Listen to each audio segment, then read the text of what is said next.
Okay, I believe this may be game number 1.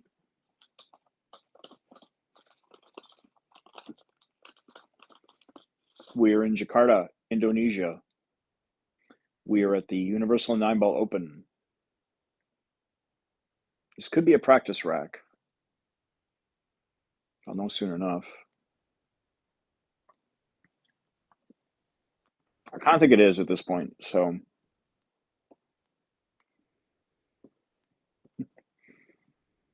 either that or he's running out, like,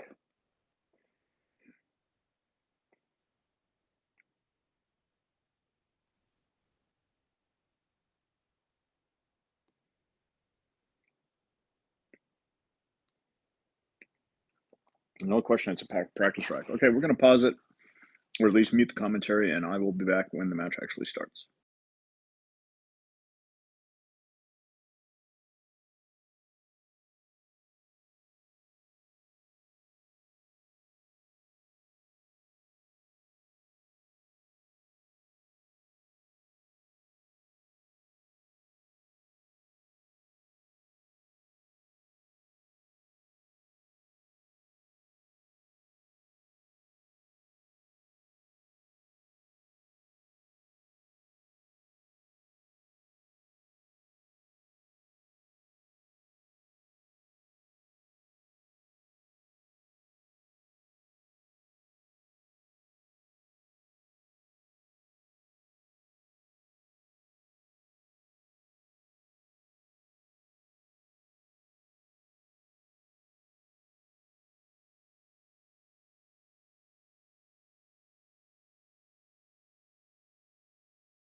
Okay, we're lagging for the break.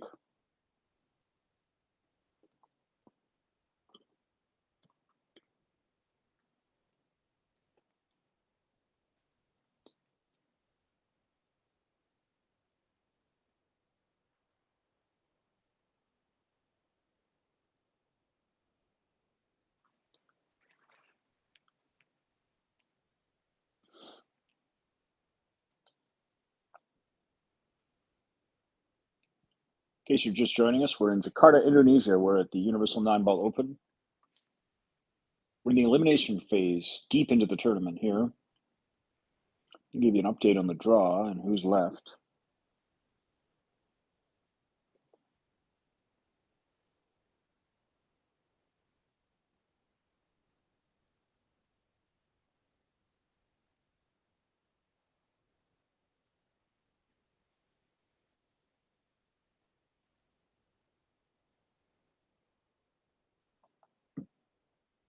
Well, CHINAHOV is playing RUSLAN CHINAHOV. I believe that's the feature match in the Filipino commentary.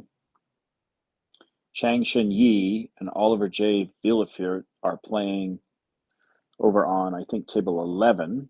Our colleagues from EvoSports are there. And the match we are watching, JONAS MAGPANTAY from the Philippines versus the one and only Bernie Regalario,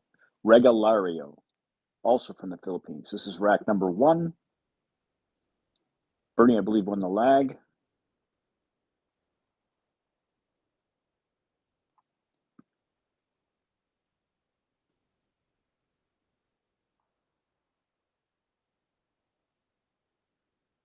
He made the 1 on the break, and he's got a shot on the 2.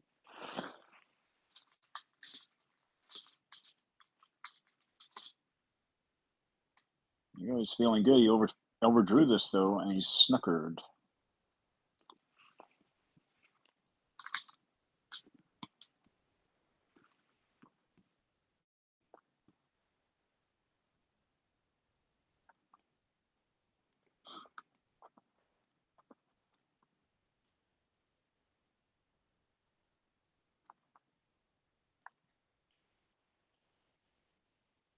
So he's playing out the jump cue. He's playing to make the 3.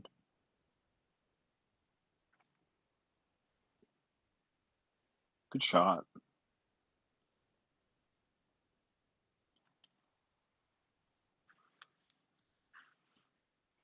There's been a recent rule discussion about the notion that if you snooker yourself, you should not be able to use the jump cue. And we've had a couple of tournaments in my area where that's the format. Many of us think that's an interesting way to play. So that you guys kind of discuss in the chat whether you think that would be a good rule. It would have forced Bernie there to kick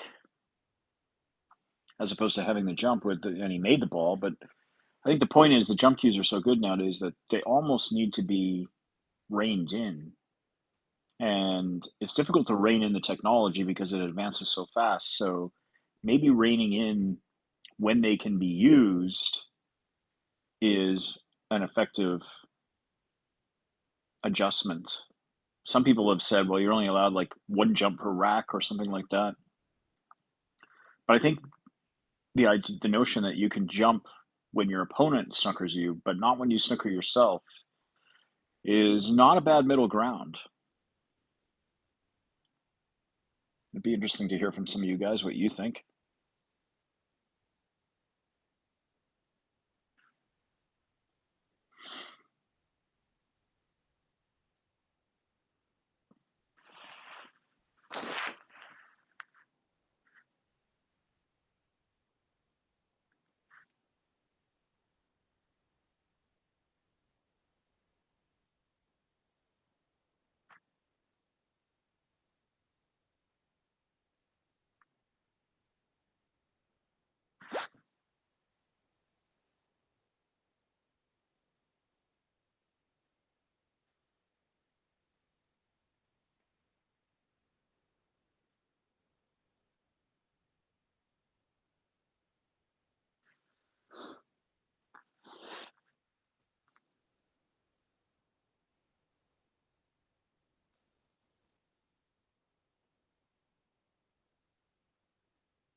Okay, played to make that ball. He was snookered.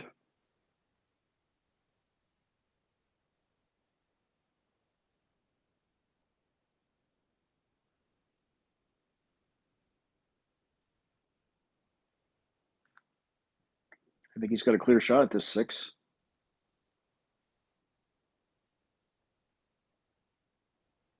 Hit it awfully thin, but he's on the 7. It's a race to 11. but you always want to get off to a good start. So this is for rack number 1.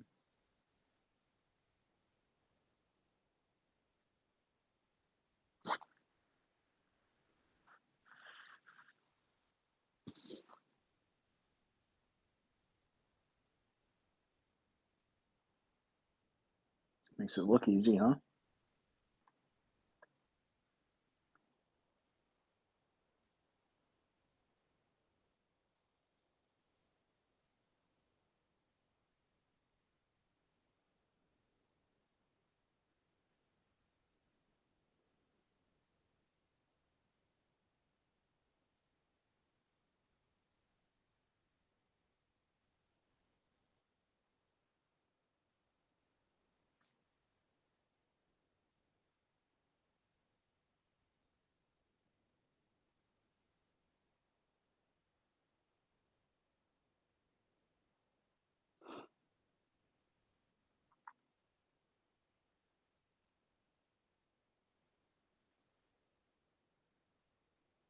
Well, that was Bernie at the table in the blue. I got the players slightly mixed up.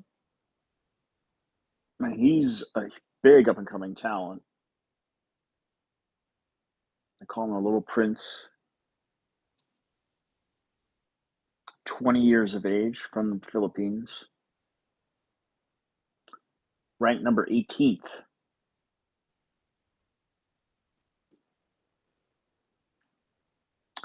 And he was a semifinalist in the 2025 World Championships in Jeddah.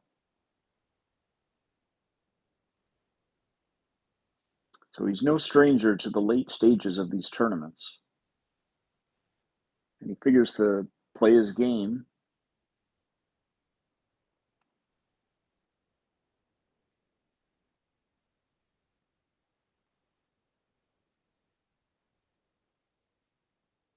Again, he made the 1 in the side, but no shot on the 2, as it looks to me.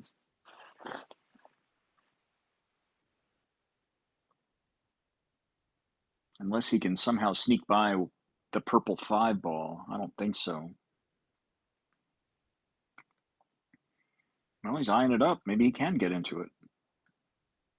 He's got to make sure he hits the 2 first. Okay, he had a shot. He made it, and he's on the 3. Super tough pockets here in Indonesia. They're playing about 4 inches in width. So there's no easy shots. He's looking at the 3 all the way up in the corner, planning to play the pink 4 next in the same pocket.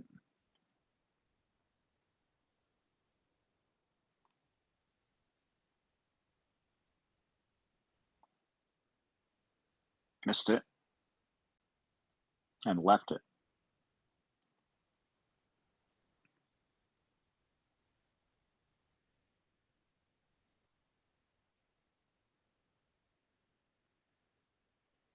Okay, so now Jonas at the table.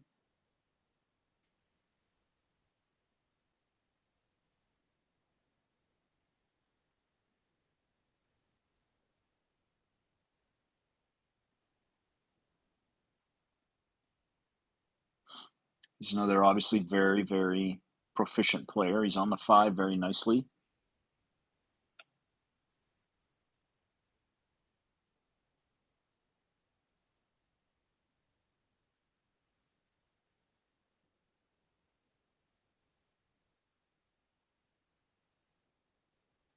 And of course, Jonas won the tournament in Doha last year.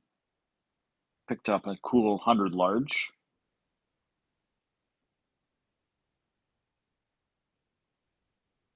They call him the silent killer in the Philippines. Walks softly and carries a big stick, as it were. I think he's on the 7. It was very close as to whether he went too far. He's hit. He didn't get all the way back. Maybe he might have wanted to, or maybe this is where he wanted to be. It's a pretty natural angle to go down for the 9 now.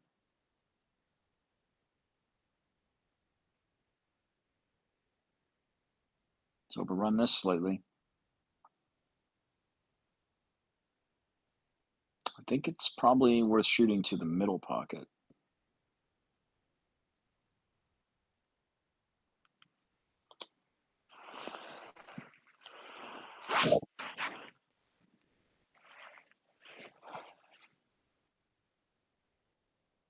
Good hit. It's 1-1.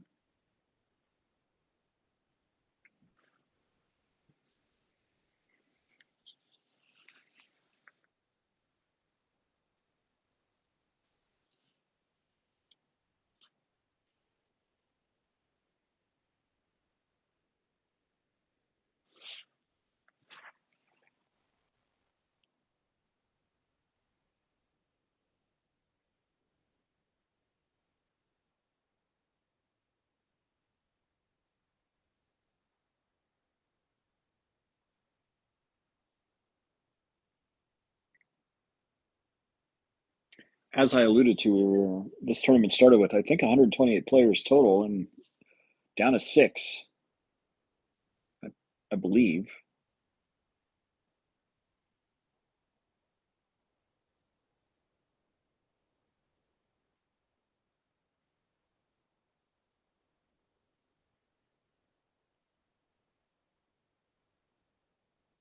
Well, I've got an additional match apparently in progress. Harry Vergara versus Jeffrey Roda.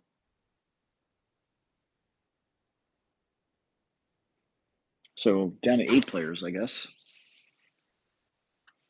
Actually, that might be the feature match. Okay, there's the one in the side for Jonas.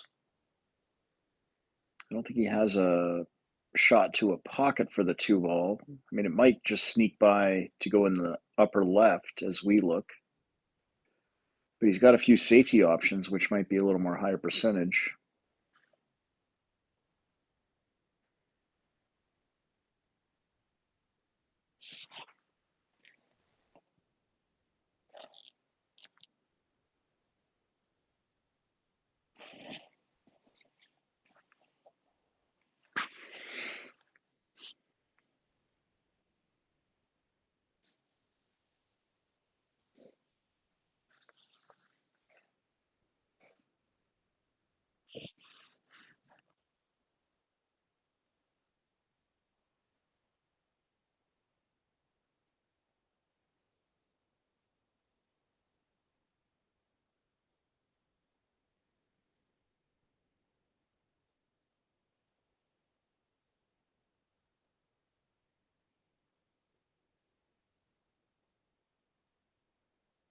Okay, well, Jonas pushed out. Bernie took it, and this is the problem with pushouts: is you leave a very good player with options,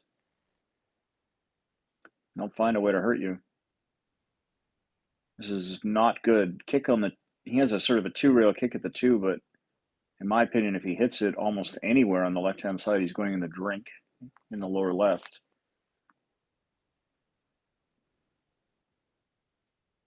Let's see if I'm right. Great kick. Oh, well, he hit it fairly full, which prevented the scratch. That was about as good as you could hit that ball, actually. He did really well there.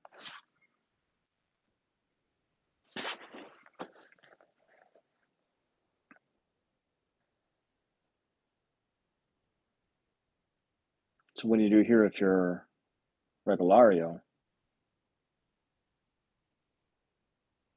Thin it? Okay, he's playing to make the ball, knowing that he had a big pocket down there by the 6. Pretty heady shot.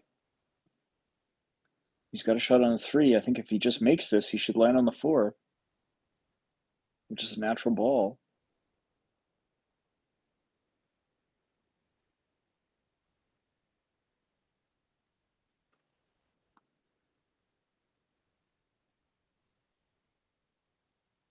He's going 2 rails for position. This is, again, well played. Needs a bounce. He got it. He would have liked to travel about another 1.5 foot, but he'll take this. Again, all he has to do is really just make the 4. The purple 5 is waiting down by the upper right-hand corner. Boy, you just hit that great.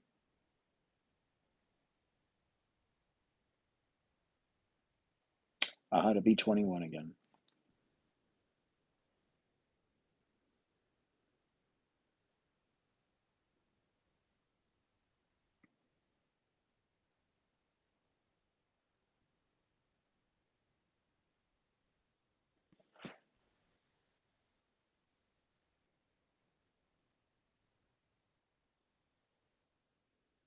He's looking at a few different options. Playing the 7 up table to the, what for him would be up table to the, but for us is the lower left, might be the play. Yeah, something like that.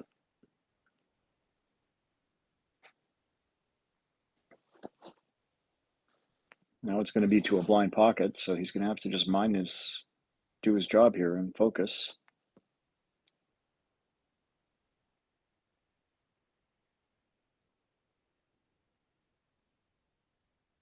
And he hit it right in the heart.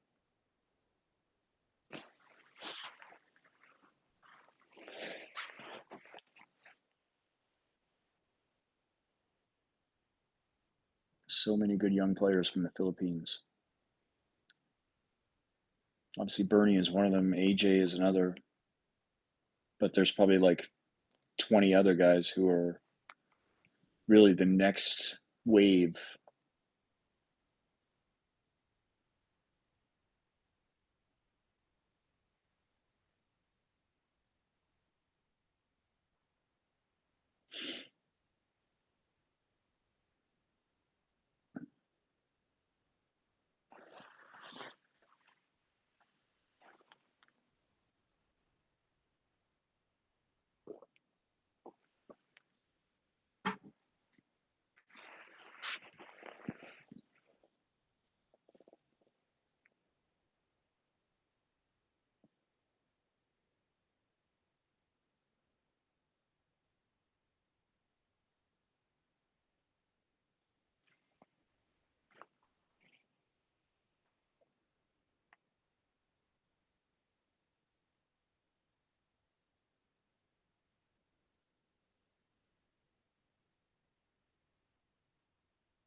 Okay, can he extend the lead?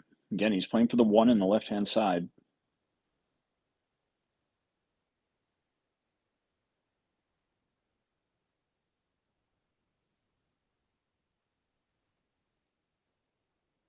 Missed it. I think this is a dry break. But Jonas is snookered. He's in trouble. Problem is if he pushes out up table, Bernie's going to have an easy path to put him behind the 2-7 off the 1. I feel like I don't want to leave him up there under any circumstances. I'd kick at the 1 before I do that. I wonder if he just tapped the cue ball over to the side cushion, but even then he's leaving him a shot at the 1. There's just not a lot of good options here. Maybe he's got to leave the cue ball on the somewhere like here. See, if he leaves it where he's playing, I just don't think he's going to take the best of this. Okay, he didn't leave the path for Bernie to get in behind the 2-7, which that part is good. I don't think he did anyways. Not without elevating. We could cross the 1, play a shot something like this, in behind the 4.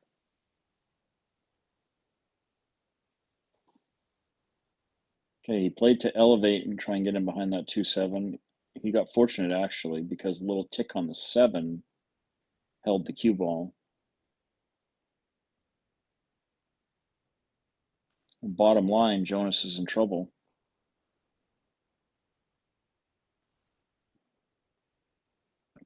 He's got the jump cue, so he'll play to make the 1.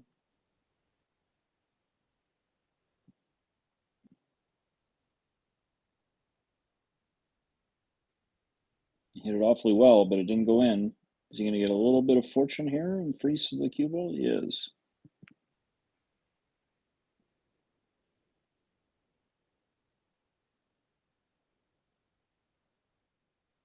what can we do with this?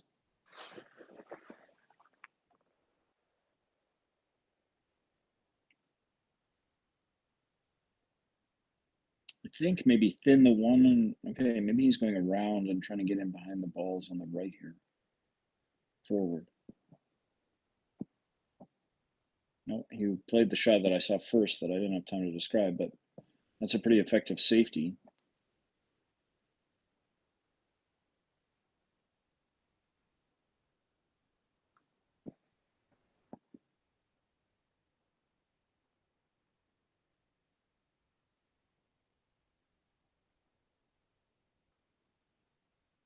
It's a good kick. We'll take this.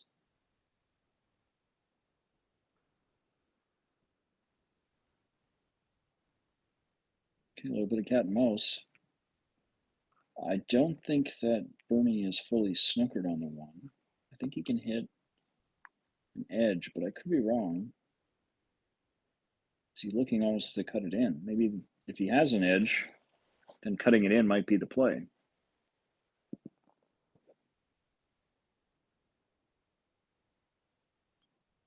So you have to be wary of a scratch all the way back up here where he's shooting from.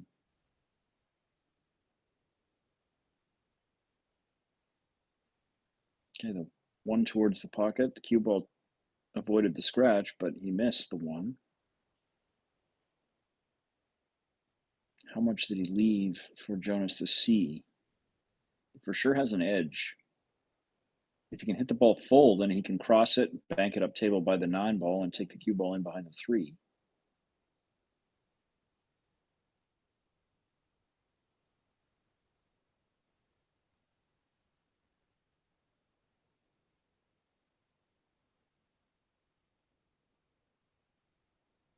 He's trying. How about that's pretty well played, almost perfect. I'm pretty sure he's got him actually.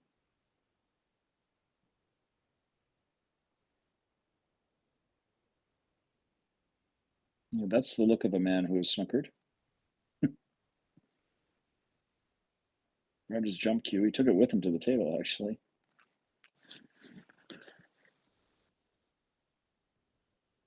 So he just has the edge of the 3 to get over.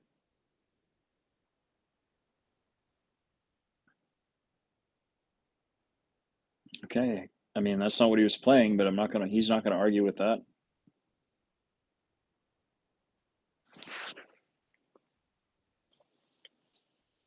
He's entitled to get a little fortunate. He executed the shot, hit the part of the 1 ball he was trying to.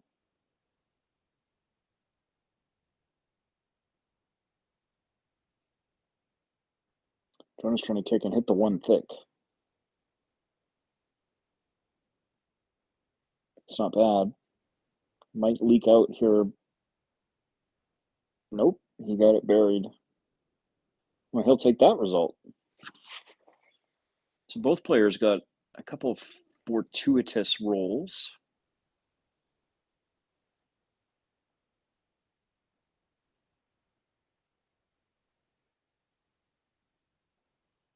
I kind of wonder if you can kick here and brush the 1 and bring the cue ball up behind the 4 and the 6.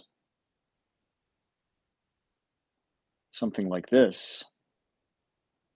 How about perfect?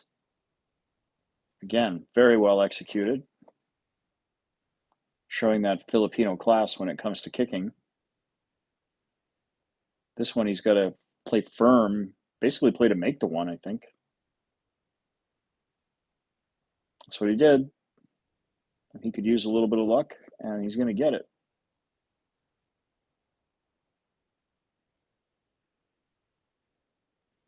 So another kick to a snooker.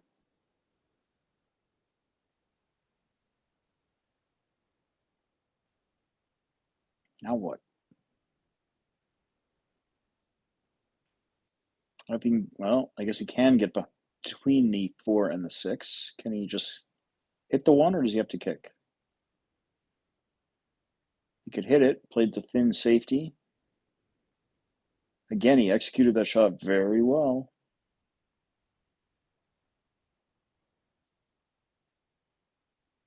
These guys are both playing their game. Makes sense. They're deep into this tournament. They're obviously both in stroke. They've had some good results.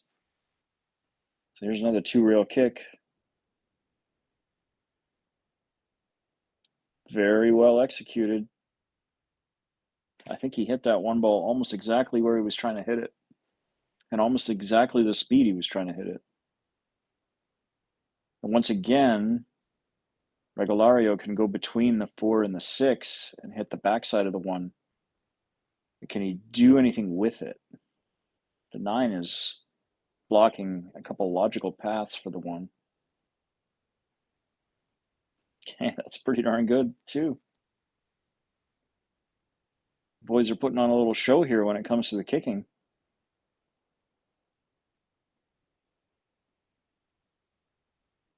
What's he got here? He can see the 1, I guess. Trying to put him behind the 2-7, but he hit the 2 going in. Well, he left a shot, but of course the 2 is tied up still. And actually the 3 and the 5 are tied up. So there's not much productive that he can do here. He doesn't have an angle to move the 2.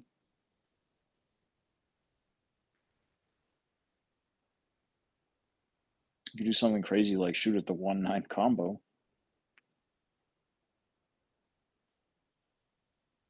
You want to find a way to win the game. And I don't know if this is the right strategy because, okay, it worked out. He could have easily left a shot on the 1 where Jonas could open up the 2-7, but he did not. So now Jonas is maybe going to just play a really soft shot and try and put him behind the 2. He would have liked to open up the 2 on that same shot.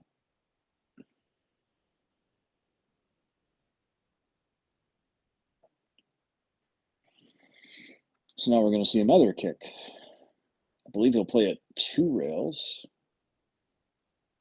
If he does, he'll open up the 2, or at least disturb it. Okay, he played at 1 rail. He did not open the 2. Honestly, guys, this is probably time to put some microwave popcorn in, and you're going to have a few minutes before a ball is made here. It looks like he's going to try and drop him in behind the 2-7. Okay, that didn't work out the way he meant. And here he left a shot. And by the way, the 2-7 now are developed. The 2-7 combination is quite makeable. However, the problem still remains of the 3 and 5 ball tied up.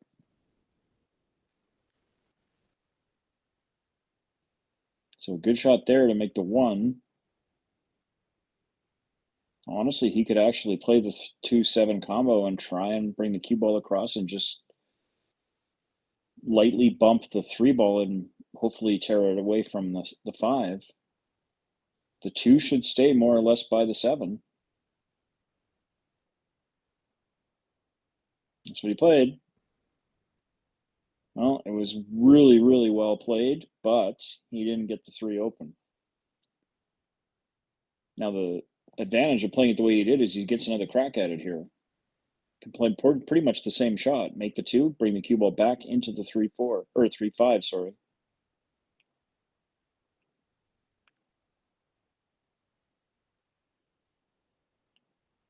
And pretty well done. Could have easily come with a nice shot on the 3.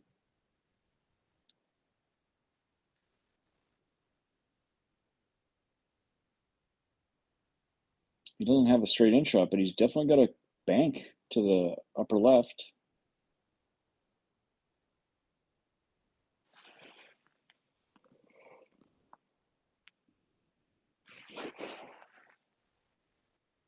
He's also got a safety if he wants to do that. Played the bank. Man, I got away from him.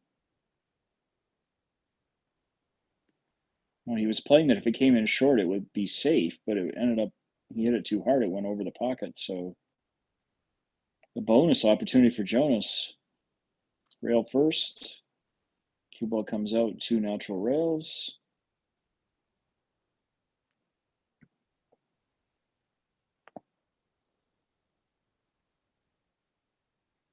Here's an opportunity to tie it up at 2-2.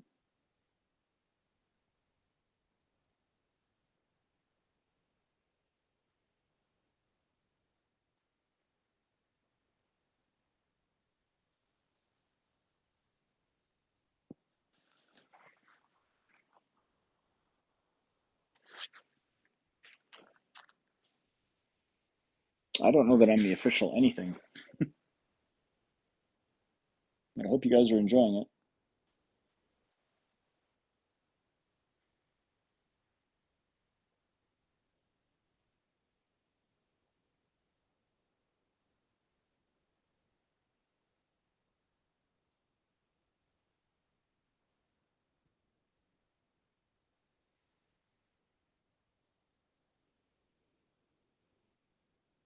Well, that's 9-ball for the 2-2.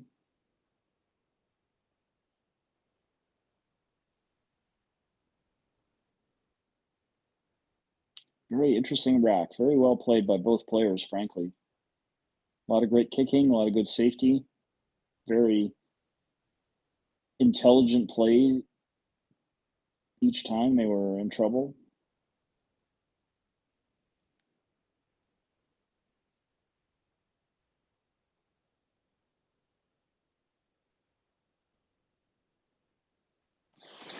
It suggests that we're in for quite a match.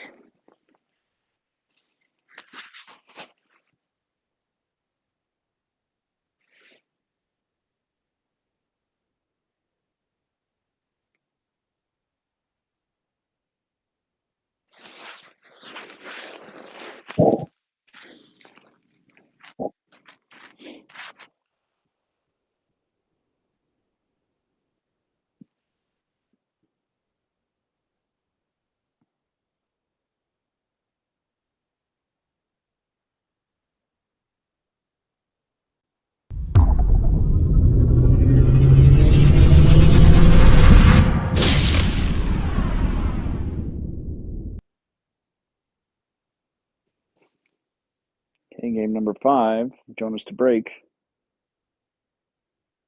Playing for the 1 in the right-hand side.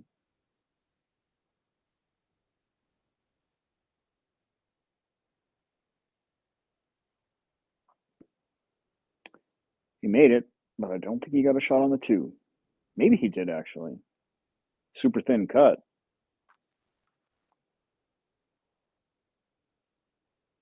He's looking at it. It might bring him position if he makes it.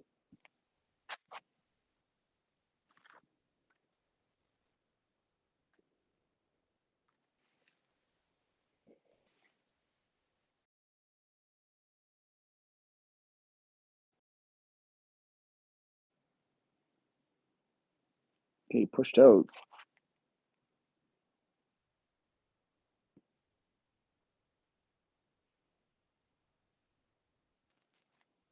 So Bernie thinks he's going to take this and play to make the ball, get position.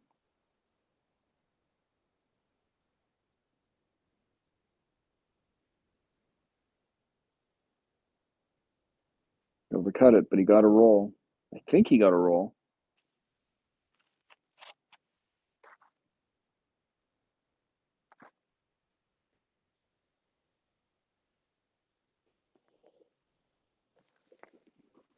Jonas is bringing out the jumper. He might not even need it. He might be able to either jump with the long cue here because he wants to bring this cue ball back.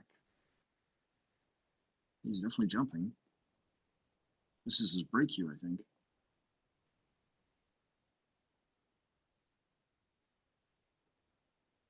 Oh, he hit it so good.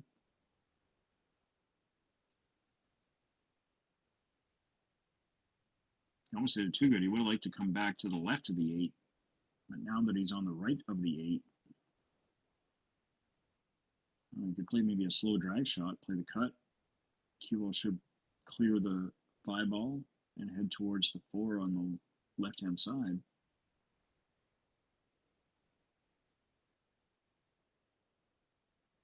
Overcut it, which is the problem. That's what you tend to do on a shot like that. Question, did he leave it? I think he did.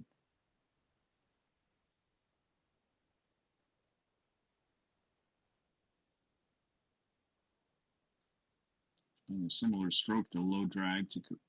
Ooh, he almost missed it, but he got it in there. I was saying he's playing a similar stroke to the one that Jonas just played, a slow drag, but this time to bring the cue ball back towards the 4. The purple 5 is next, right down there by where he's shooting. He's going to have to pull maybe inside the 6. Miss cue. You don't see that very often for the pro level. It's because he was trying to play a very tight, controlled draw shot down the left-hand side of the table. Perhaps aimed a little too low, and the miscue was a result. I think also that he left a cut on this 4 where he can just make it and walk down for the 5. I was wrong, though, because he's out of position now.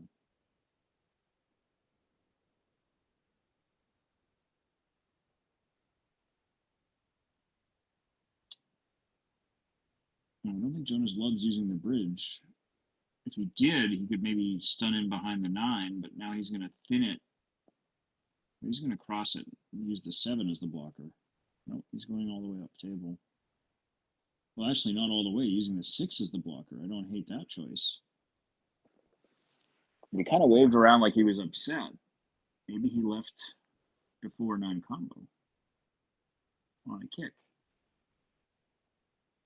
But the way these guys have been kicking,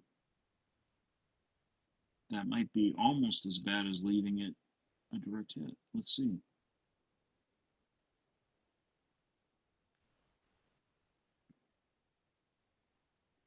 I think if you're playing to make the 9, you're going 1 cushion towards the 4. And if you're trying to play sort of a safety, you go 2.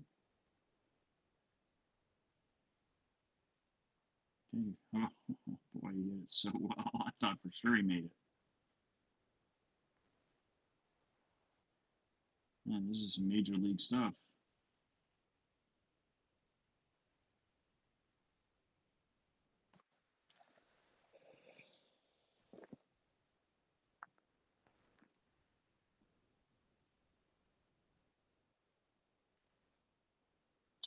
He couldn't do much of the cue ball, so he's holding for the 6 into the lower left. That's a miss. The pockets are tightening up as the cloth gets broken in, and that one didn't miss by much, but if you hit the inside rail on the way in, then it seems so far like these tables will not accept that ball.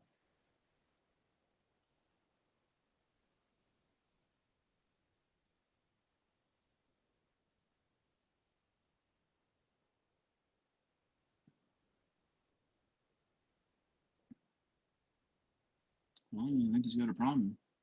Came back too far.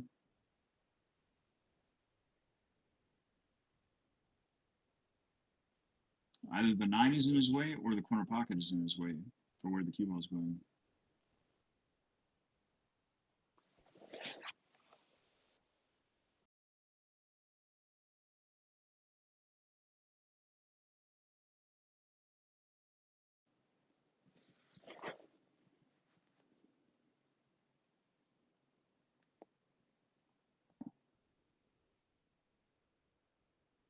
The cue ball is going right towards the 9.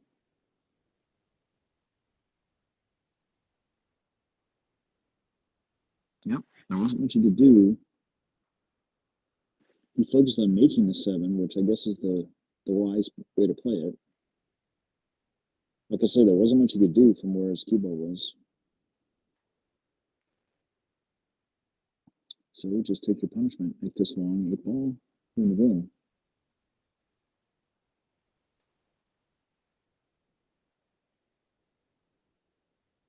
Oh, missed it.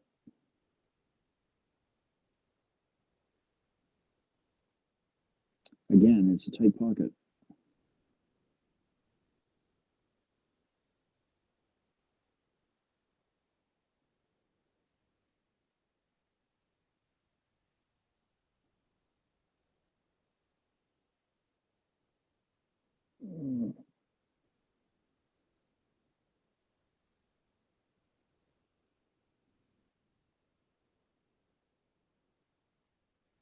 Okay. Jonas goes into the lead.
Okay, Jonas to break. Okay, number 6.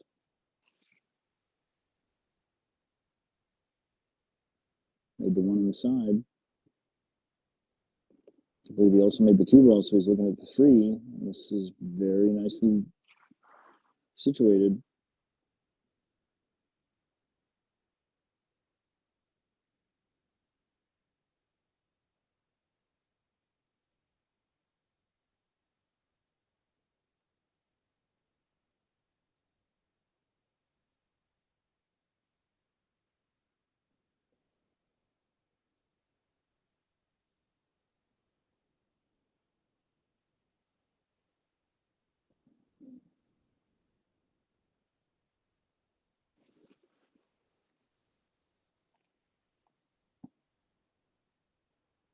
Just went a little too far there.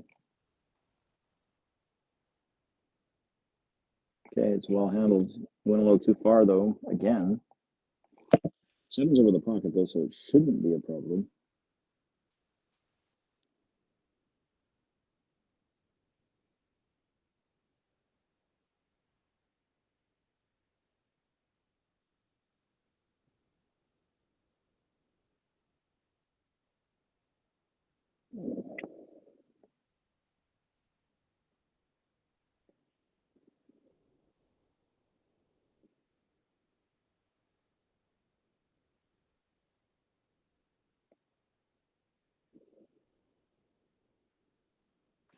Okay. Extends the lead, 4-2.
Okay, here comes the break. There's the 1 ball. So he's going to get a shot on the 2. He's going to get a nice shot on the 2. Can he get on a 3? It's all the way down table, tied up. Well, not tied up, but a little hampered by the 9 ball. Is there just a natural path to get there from this cue ball shooting the 2 ball? Like this. Needs it to go. All right, it went, and I believe he's got a cut. Very makeable. He's got to figure out how to land on the 4. Of course, that's the pink ball. Well done. He avoided the 9 and the 7.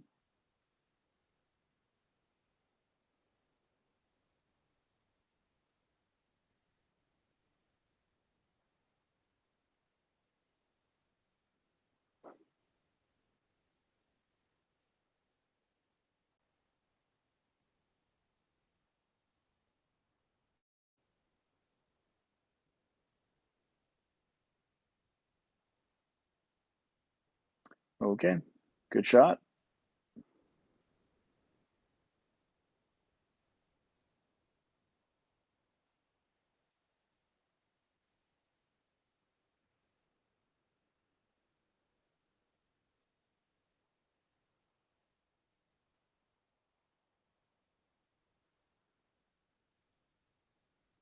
Okay, 2 rails out of the corner, go around for the 8.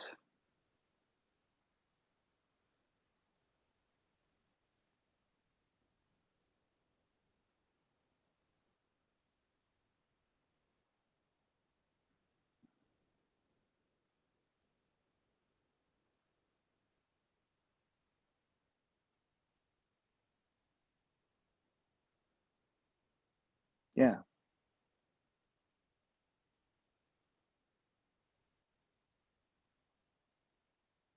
already pulled the game back, so he cuts the deficit to just 4 games to 3.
Okay, sorry, for some reason my feed's hung up.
Okay, it's a good break. He's got a shot at the two. Made the one on the side. Question: what's the situation with the 4 and the 5 here?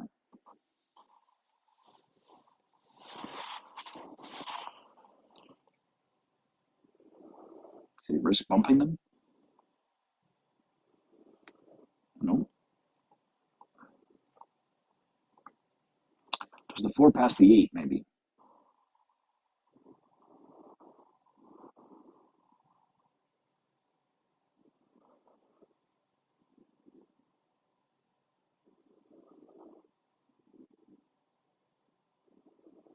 Oh, maybe the 4 goes. Must, if that's where you put the cue ball. If that's the case, then this is a pretty accessible rack. There's no other problems.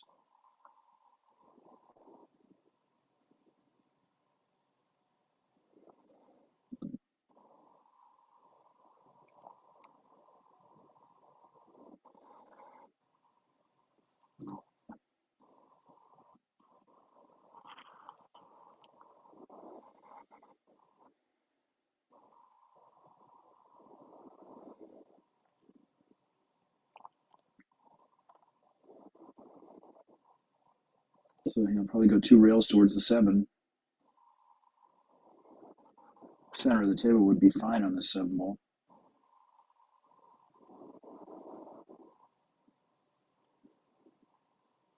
Well, almost landed exactly in the center of the table. This is pretty nice.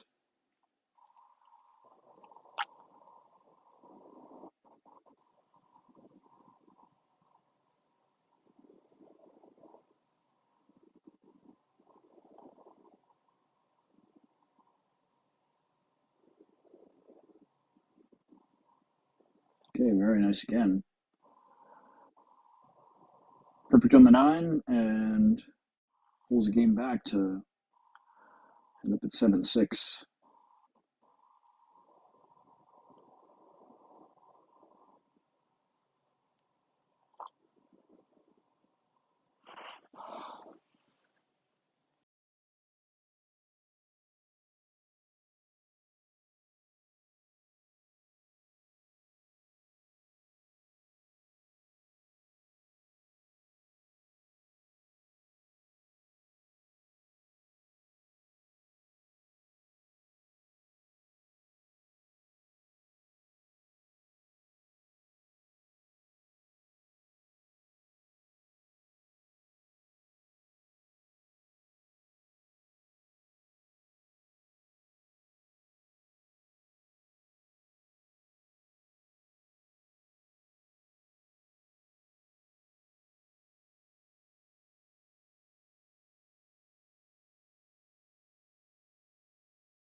So we had a dry break, followed by Jonas taking on the one. He got a hell of a roll after he missed it. Birdie may be forced to kick the long route towards the one and might actually make the 7 if he comes across the front. He's going to tie up the 6 and the 4. Okay. Clearly he didn't like the kick.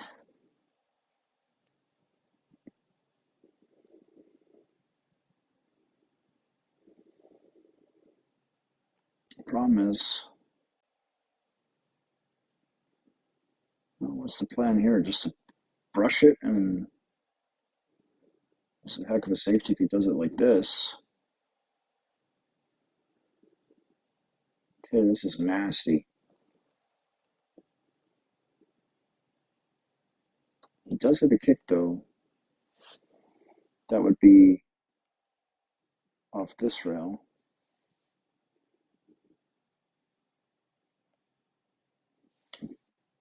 I think that the intention was to block him from being able to even hit this cushion.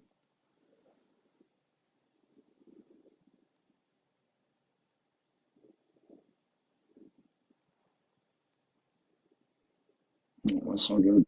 And he opened up the 1.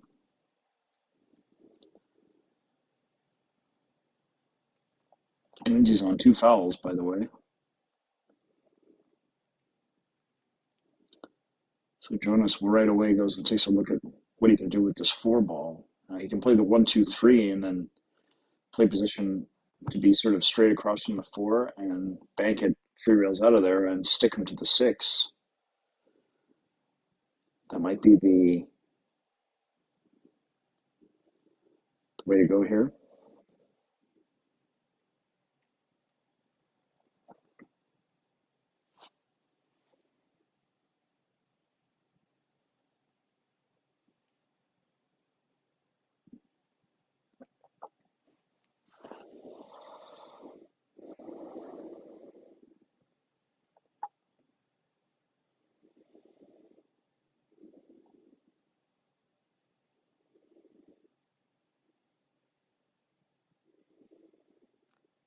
Okay, you don't want to hit the 9.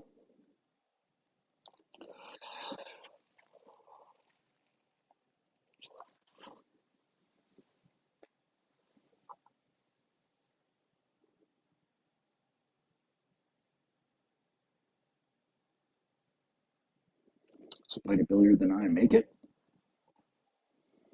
It's kind of there. I don't know if he wants to do it with his opponent on 2 fouls. I think he'd rather watch out cue ball. Oh, in the drink. Made the 9 too. Crazy game.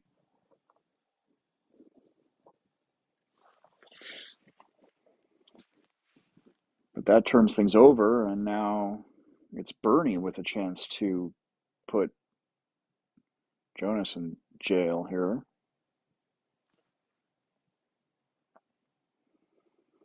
As I said, he can shoot and stop on the 4 and bank it 3 cushions around and just stick to the 6.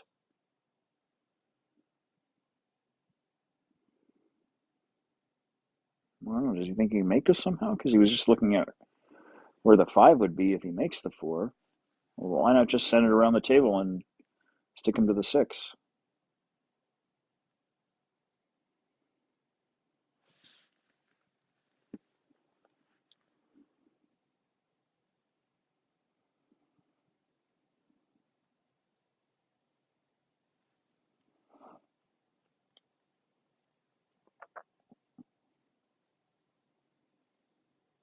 Interesting. Okay, he could make it, and I can't fault him for wanting to be at the table shooting rather than playing safe and relying on his opponent to make a mistake.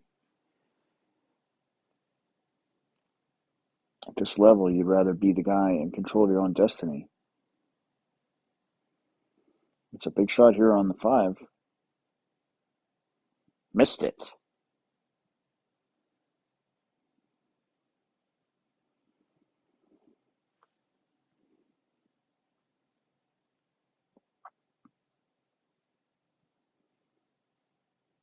Watch out for this cue ball. Okay, he's okay.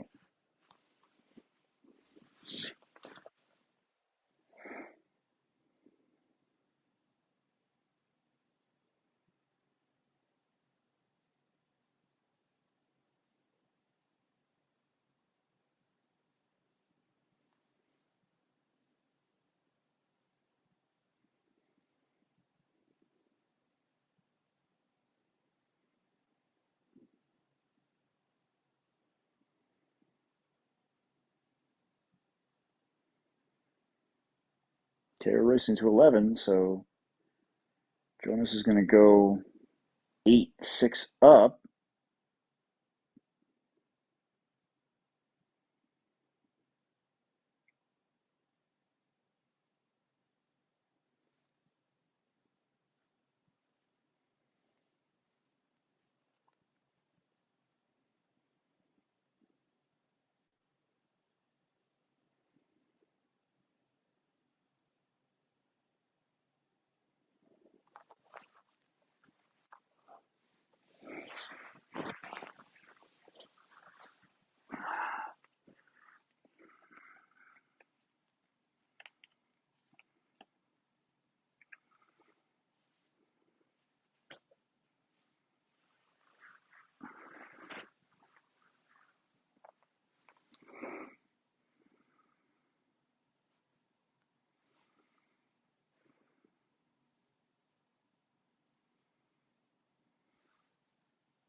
Pretty good break. He's got a shot on the 2.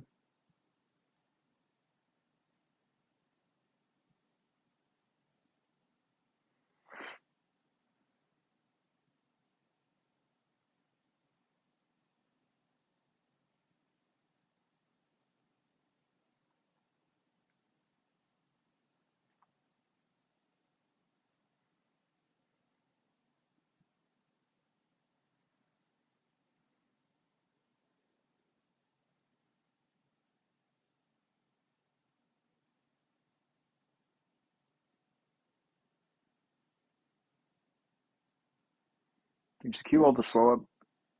Okay, it just did. It's going to be slightly hampered by the 9, but he can reach it, I guess.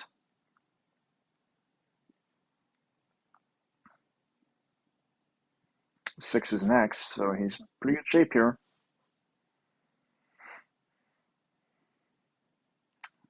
5 is over the pocket. I was wrong. I didn't see it there.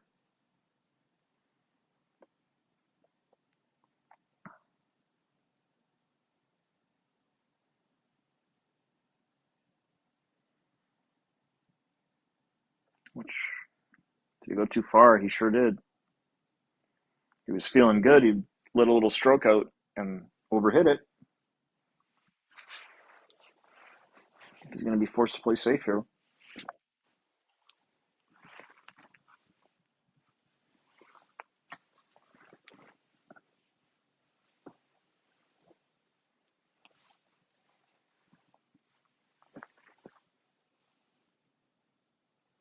I guess not.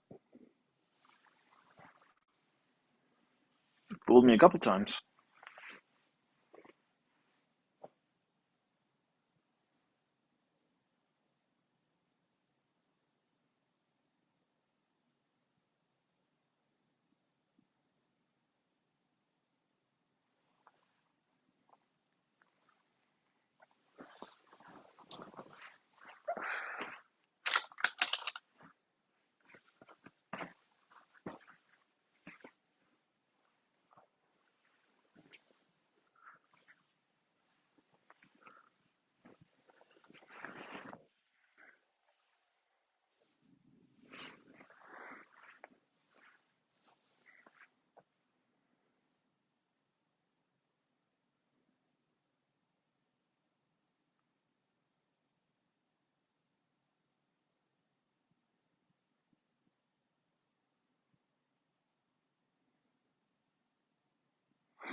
Okay, no shot on the 2 in terms of making it, but he's got a pretty nice safety here just in behind the 3. That's pretty effective. Only 2 games from the win here.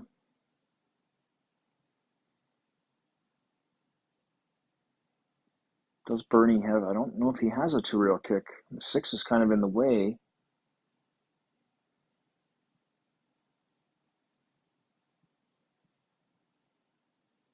He's playing a 1-rail kick, I think, with reverse English. This is very difficult. Oh, he's going 3 rails. Wow, good effort. That was also very difficult.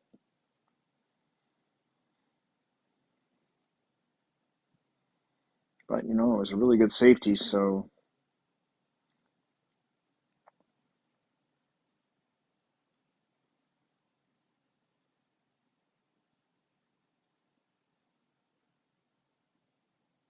ball in hand is earned there.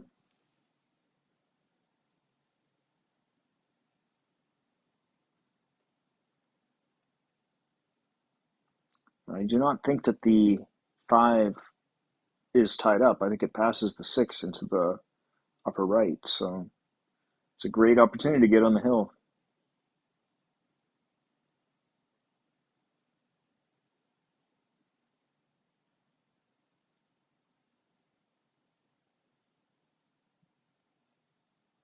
So put him in the semifinals, I think.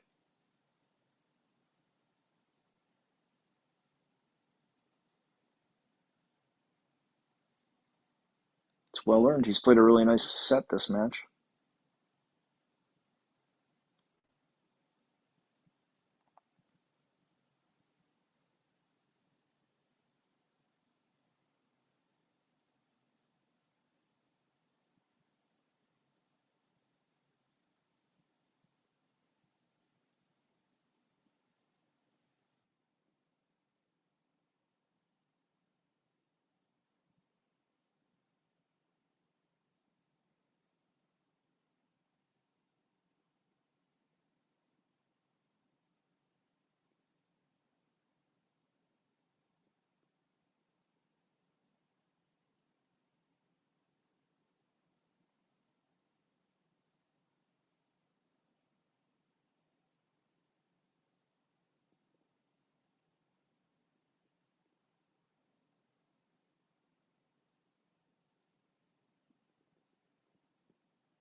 Oh, that rack didn't really break apart the way they normally do.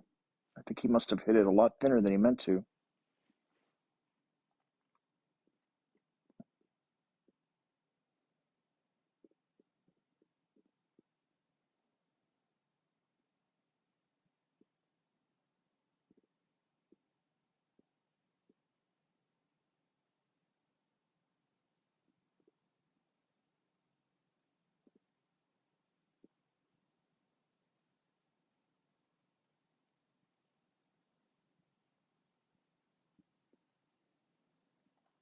Okay, once again, a very nice save.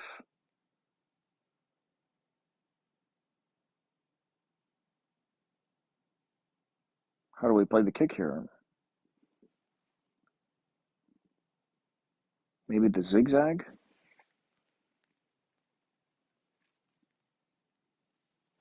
Sorry, that's not easy to draw. Okay, he's going one cushion, trying to get in between the rail and the four, clip the two in off the cushion. This is super difficult. He collides with the four. And now Jonas MAGPANTAY has ball in hand to win the match.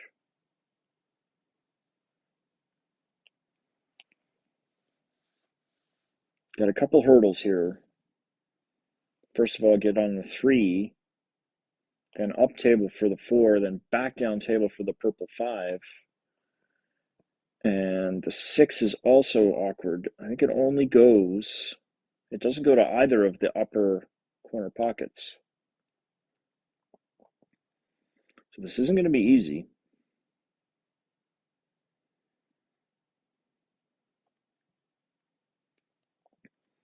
Clearly the five goes to the upper right because he can go on a three rail pattern or two rail pattern to play the, this sort of path here down for the five.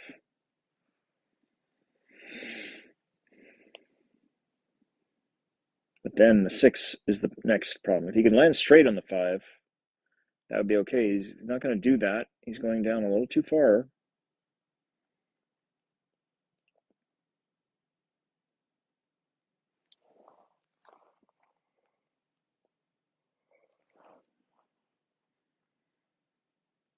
So now what to do with this six ball? And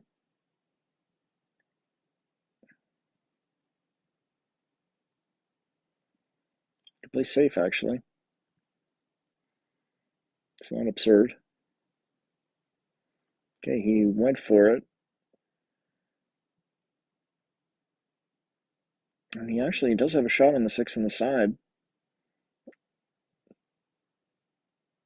Can he get, I was going to say, can he get around for the seven? He sure can. He's gone a little too far, though. Now he's got a bit of a problem.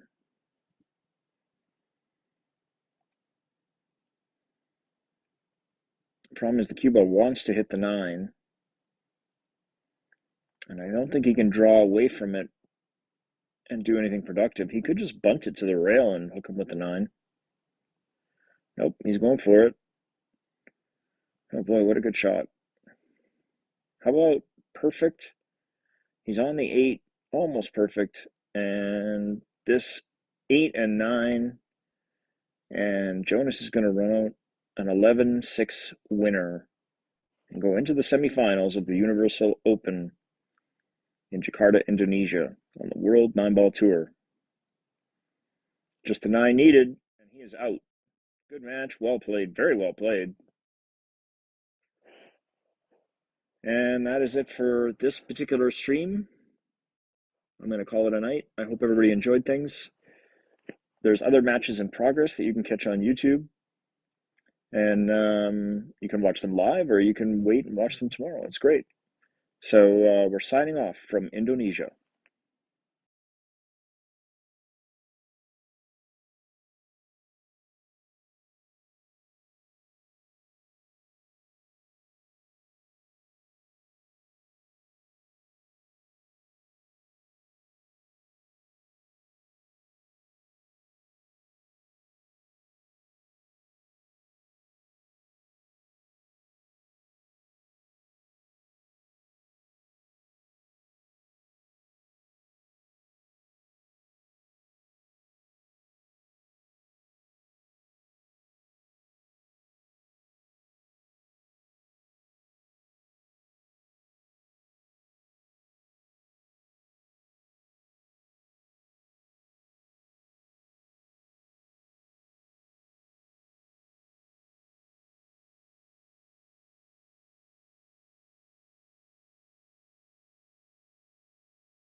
Hello, everybody. If you're just joining us, we're going to be getting started here shortly. The semifinal match between Jeffrey Rhoda and Jonas MAGPANTAY is going to be starting in just a few minutes, so hang out with us.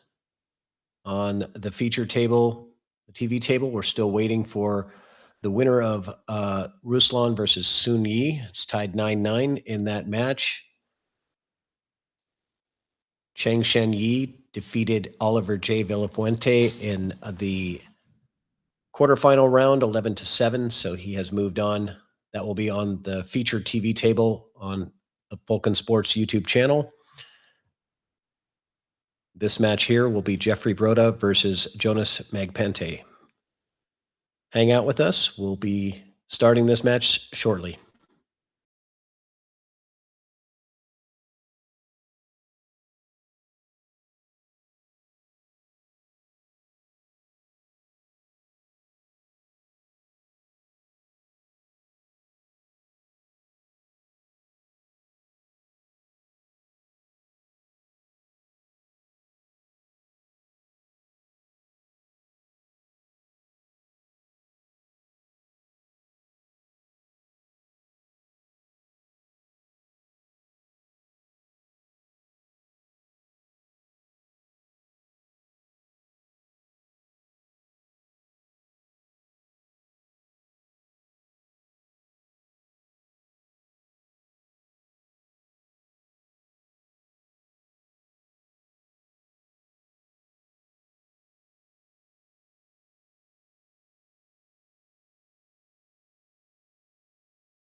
All right, everyone, we're back at the Universal Open in Jakarta, Indonesia.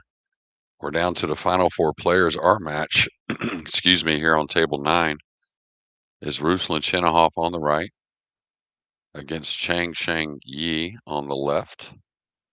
Looks like RUSLAN has won the lag. Both these players, of course, coming off a win. Pretty tight matches as a whole in the quarterfinals. I'm Jeremy Jones, joined by Patrick Nix for this match. Patrick, you with us yet? Yes, I am. Thanks for the introductions. And what a great match we have here tonight. Ruslan playing extremely well. A fantastic performance in his previous match versus Sunyi Husan that got him here to the semifinal round and breaking off, starting off well. Yeah, kind of got some kisses where the balls didn't open quite as well, but the one was down. Not so sure he has a pocket on the two, but he definitely has a look at it. And this is one when you're in close quarters, there's usually a shot or two that isn't the normal type of safety you would play, where you're separating the balls and whatnot.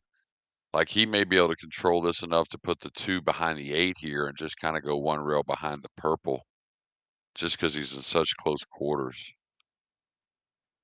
He's got to cut it a little bit. Maybe he's going into the pink with the cue ball, but everything else could get a little touchy, in my opinion.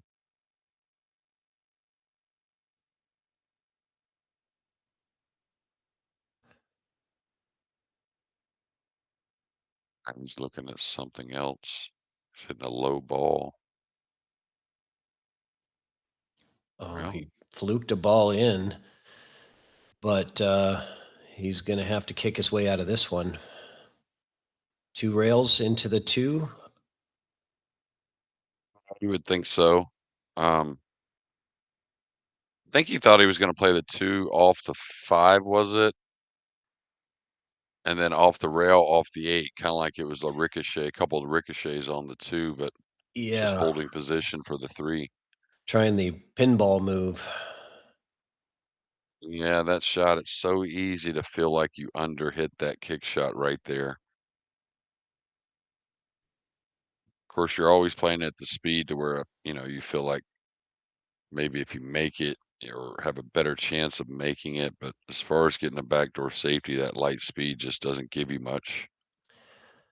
Yeah, and a great opportunity to start the match for Chang Yi, who has been stellar. And oh my goodness, I wasn't expecting to miss on the 2 ball there. That was a really unforced error. So a couple errors early on in this first rack.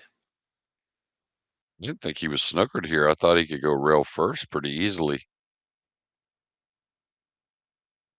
He went right to the jump cue.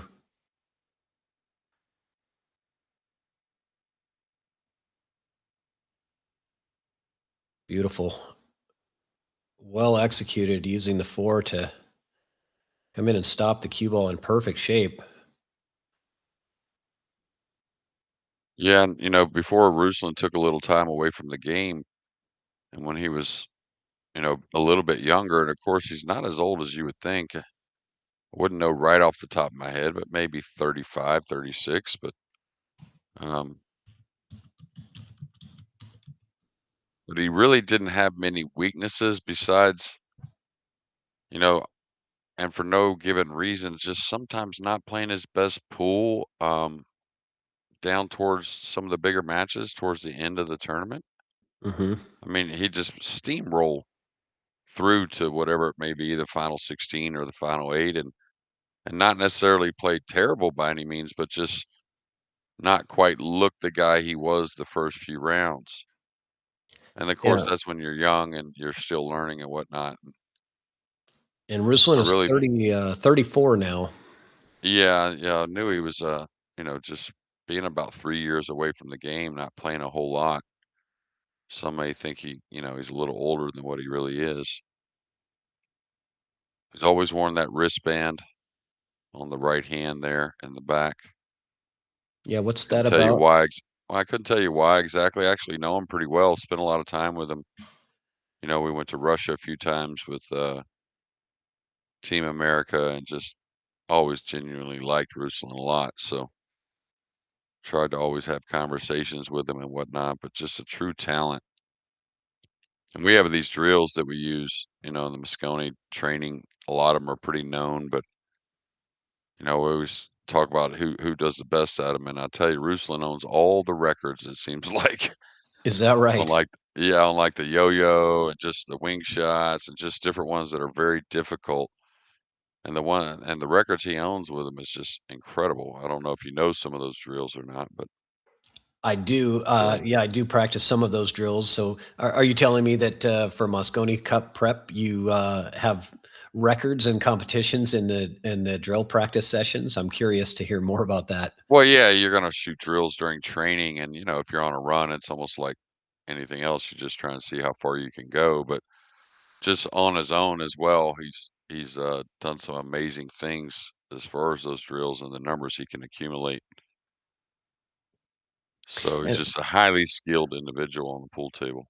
and obviously, as competitive as we all are as players, even in a drill situation, it actually kind of makes it more fun when it is more of a competition and who can get the highest score in specific drills. So that's kind of cool.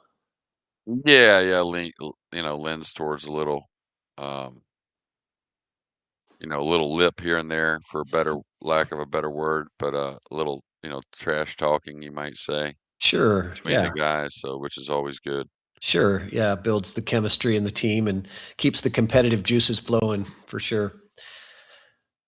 So yeah, Ruslan has really been he's been stellar in this final 64, um, winning his matches 10-5, 10-6, 10-8, 11-9, and that puts him here. Yeah, looking back and oh, 9 ball. Oh, There nine you ball go. And break. he's the guy that can turn it up as well on the break shot. Of course, the big guy, they generate power a little easier usually, but getting back to what I was talking about earlier, you know, watching Ruslan back in the day and feeling like, man, this kid's just going to win a ton of tournaments. And, he did win some, of course, but I felt like when he made a mistake or two later in the rounds, maybe it got to him a little more because of the type of pool he played to get there with, which was always hardly mistake free, or almost mistake free. So it's like he maybe took a few of the mistakes to the heart a little hard, you know what I mean? Yeah. Because more often than not, you're going to play matches that you do have a mistake or two, or even a few more. But it's about regrouping and kind of grinding those matches out.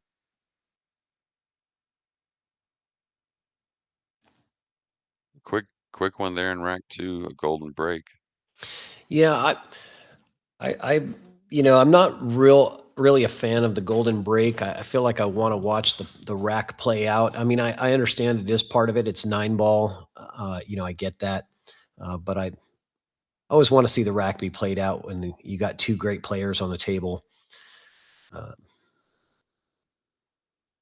I mean, I didn't never mind it as long as it's like 9 ball. If the rack is good, it's the nine's not gonna be flying. And these guys in this type of break format, they get so many brutal kisses to scratch off the nine when they break the balls well. I don't mind the occasional winner here and there, to be honest with you. yeah, you bring up a good point. Yeah, you do get bad luck on the break quite a bit. So he's had three breaks, very successful all three times, pocketing the one right into the side pocket. That one rattled a little bit, but it found its way in. And yeah, if he can break like that, he's going to have a good shot at this tournament. Tell you, does he have the bank here, or does it have to be the safety? Because if the bank's there, looks like he's gonna go off the right side, dropping a couple rails below the nine, I guess. Yeah, And that's what it looks like. Looks like his and that target for the cue ball is probably somewhere in there where you have multiple blockers. yeah, and that I like him going to look. Remember we talked about Yep. Jeffrey Rhoda really not going to look at where he's going. Of course, you know where you're kinda going, but everything seems to just get a little better when you go put in that extra time, you know what I'm saying? So and most of them are just a bit about the cue ball. Just making sure I get a little more on it, or where's this place that gives me the biggest chance to get the snooker? Yeah, you get the shot clock 30 seconds. You get one extension per rack. It's a good idea sometimes to use that right away when you have a shot like that, just to make sure you've got it dialed in perfect. You could swerve around the 6 a little, come 2 rails to the backside of the 2. I think that's okay. Should see him elevate the cue a little bit. So he could come across it trying to send the cue ball towards the 7. I kinda like 2 rails behind it, though, if he can. Okay, he hit it in the face. He's not gonna be too unhappy. Even though he's left a shot, it's certainly nothing easy. Yeah, definitely not, because the cue ball will be going into the 4. I think he's gotta shoot, though, to be honest with you. I mean, in a perfect world, you say, "Oh, let's just bank this 2 between the 4, 9 and go behind the 9," but that's not easy. So I think you'll see him attack. It's kinda like a medium speed.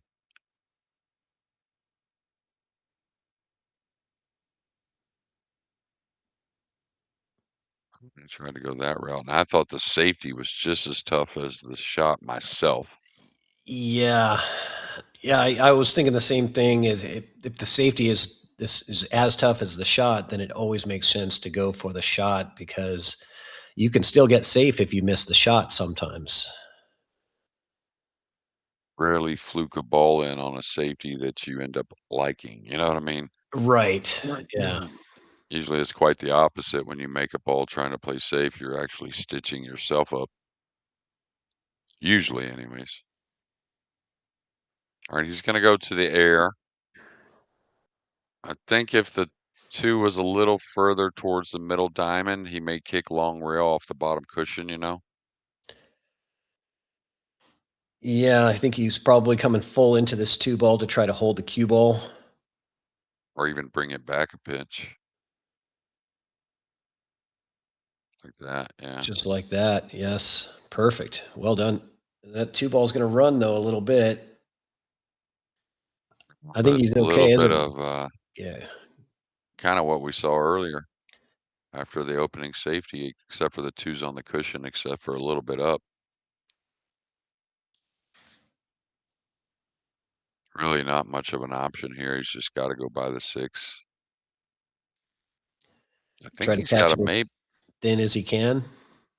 just hit it. He could have whiffed this. This is lays a little funny, I think. Okay, got it. Got quite a bit of it. Yeah.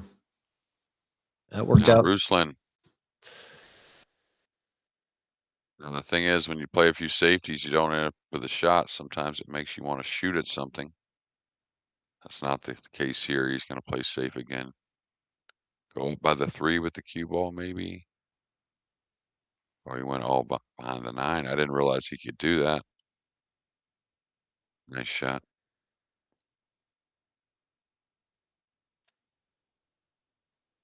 And I tell you, from a lot of places, just kind of giving yourself a foundation for all these types of safeties to the top rail. Try and figure out a bunch of ways to get to the middle of that top rail. Seems like there's a lot of congestion, always ways to get snookers, and a shot that comes up quite often. Could fluke the 8 here. Oh, he had to kick, excuse me.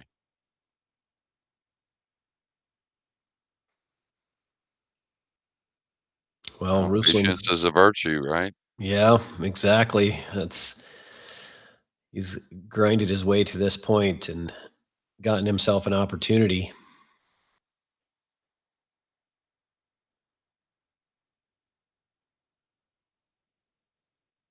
Ruslan does seem like the player that's got that grind mentality, where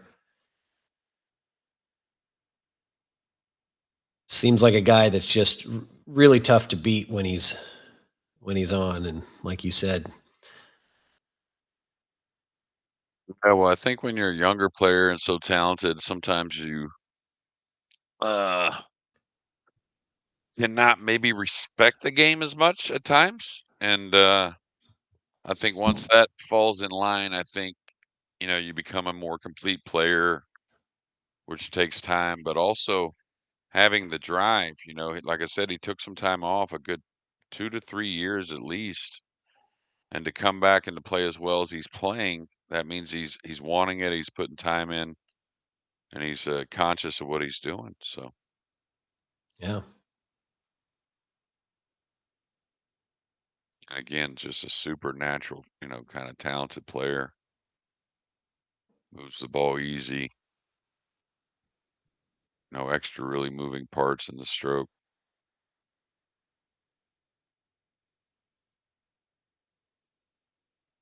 Okay, this is the type of shot, of course, when the nerves tend to hit a hair thick when you do miss it. I don't anticipate that, but it's kinda one of those in-betweens.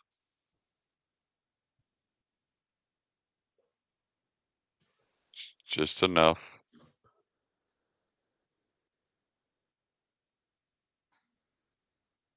A little southpaw.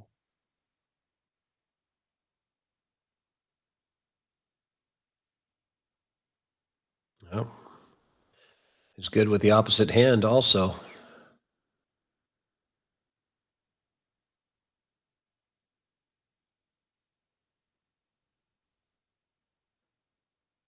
And a 3-0 lead. And on the other table, the other semifinal table that we've got going on, Jonas Magpantay is up 4-0 over Jeffrey Rhoda. So both semifinal matches starting off hot for us, one side. We'll see what happens. We're guaranteed to have a Filipino in the finals, which is not surprising considering there were so many that made it to the last 64, last 32 rounds. I was gonna say very deserving, really, that one makes the final, at least one. very absolutely. And We're on a timeout already. already, well, okay, that was fast. And that might be Chang's option. I think they do get the one timeout per rack. Maybe he just wants to slow down the pace a little bit. Right, there's a strategic aspect of using the Yeah, a little timeouts. gamesmanship, yeah, Yeah, and, and in a sometimes, winter break format, as long as it's in between games, either player can take their timeout, so. yeah, and sometimes you just need to, just go and reset yourself mentally, and it's not about trying to ice the other guy. It's more about just getting yourself composed for when you Sure. do get the opportunities. And but I was going to talk about the Filipinos in this tournament. Chang has been the Filipino slayer in this final 64. All of his matches have been against Filipino players. He's had some great performances. Defeated Patrick Gonzalez 10-7. Defeated Albert Januarta 10-3. Jericho Bonus, he defeated 10-8. And then he defeated Oliver J. Villafuente 11-7. So all four of his matches to this point have been against Filipino players. And Well, Januarte's Indonesian, but Albert oh, is sorry. Yep. he's Good from point. the home country there. I believe Thank he's you. from Jakarta, actually. What a talent. Yeah, but nevertheless, though, that Right. cast that you mentioned, he's done some damage there.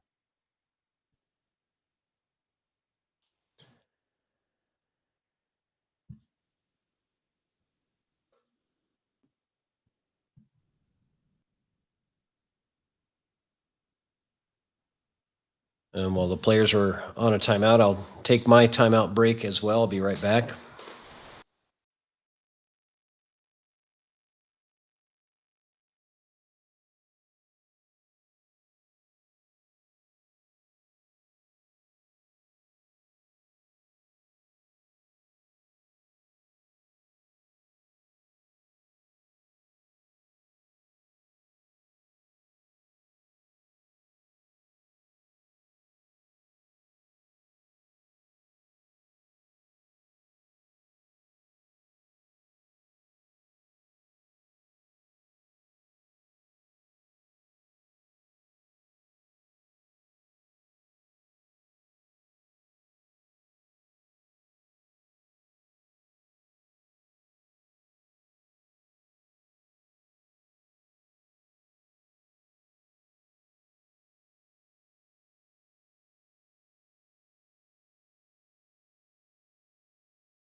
And it looks like we're back. RUSLAN, CHINAHOV.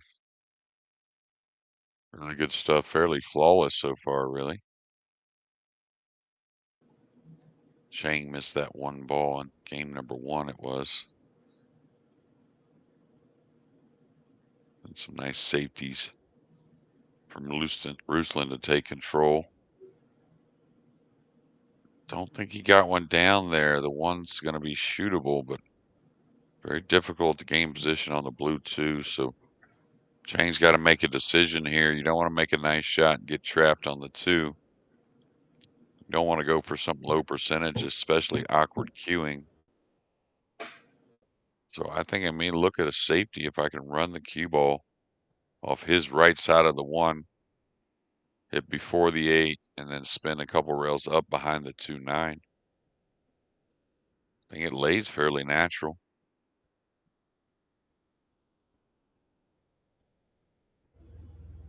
Don't think I'm shooting at this. I don't think so anyways. If I didn't have the awkward queuing, probably I'll shoot, but Yeah, that makes a big difference on being able to control that cue ball, right? But he's going for it. What Great a shot. shot. Well, that gets back to maybe like you talked about before, knowing what your percentages are. You got to be honest with yourself sometimes, right? Knowing what your percentages are. And he obviously liked his chances because he didn't really ever think about the safety, and a nice safety here.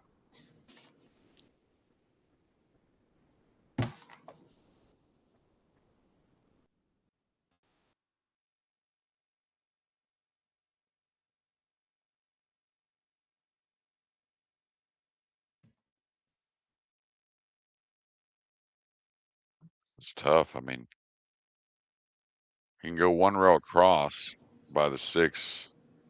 Need to hit down on it a little bit. Very easy scratch off the 2 on the side. Not sure what he's looking at here that I really like. I don't see the future on this one. Unless he's just going one rail trying to bend it. I don't think he's going to hit this ball going 2 cushions by the 3.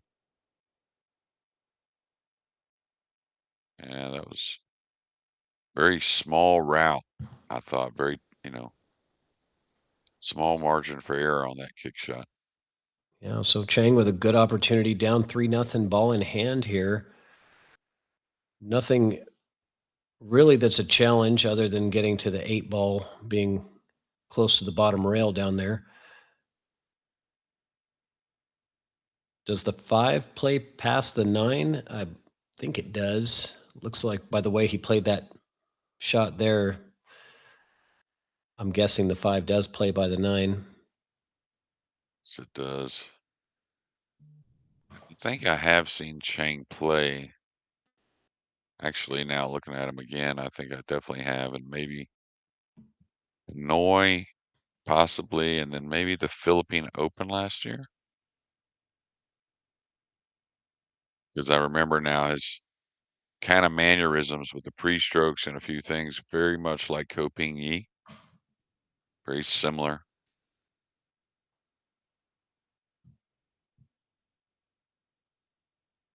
Kind of rhythms into those pre-strokes a little bit.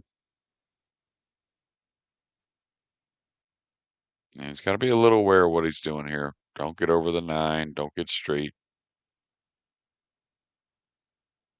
Yeah, this is the one I would have wanted to stay away from, but I think he did. But he wasn't far from being kind of in the trees up over the 9 ball. Yeah, and now he's shooting over the top of the 9. Got to get down table to the 8. Well, this is the type of shot you may stun one rail more than follow if you're really over the 9 because you're hitting down on the ball anyways. If you go top English, easy to miss this. I really like striking down, coming 1 cushion back. That is what he's doing. I can see his cueing there. May have gotten a little lower on that cue ball than he wanted. If you just hit one portion of the pocket versus the other on that shot, makes a difference on the outcome of the cue ball.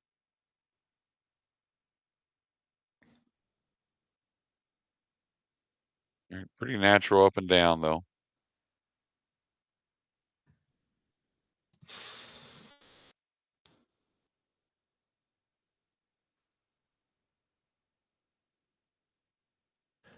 Yeah, Benango in the chat. I'm not sure if the finals will be an English commentary or not.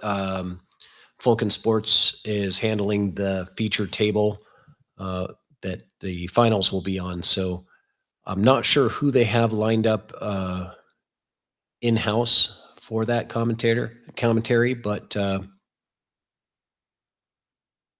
we're coming to you remote, so we have a little bit more options for bringing commentators in on the EvoSports tables. Thank you again to Jeremy Jones for joining us. I know it's quite late or early in the morning, Sunday morning for you, Jeremy. So I do appreciate your attendance. No, no, my pleasure. I've enjoyed it. Confidence stroke there on the 8 and the 9 from Chang, so he's on the board. Thanks for everyone tuning in as well.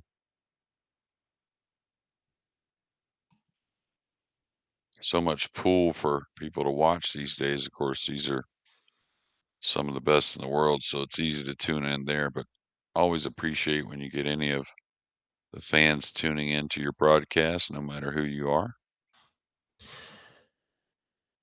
Yeah, events like this is really entertaining for the fans to get a chance to watch, and it's a free stream, so that's the other nice thing. Which is a reminder. So for those of you watching, it is a free stream, but we'd really appreciate it if you hit the like button on the video as well as subscribe to the Fulton Sports YouTube channel. That really helps with getting the video out there to more people.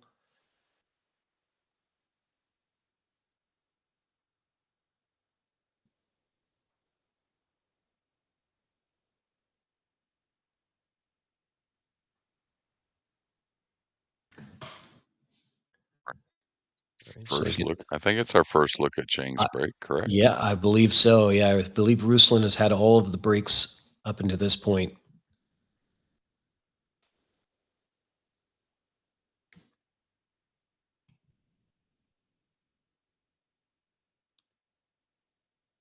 Coming up short with the one ball to the side. Dry break gets a little fortunate. No, he made one, I think. Oh, I think he made the 2 ball, I think. Oh, you're right. Okay.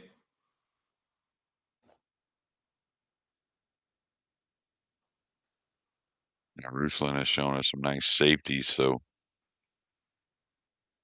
he's going to have to figure out where he wants to go. Thought he may took a look at the jump, to be fair. Yeah, that's an option. It's more of an option, I think, for the players these days than years ago, but he's pushing out to a better jump is what he's doing. He's hoping Ruslan doesn't like it.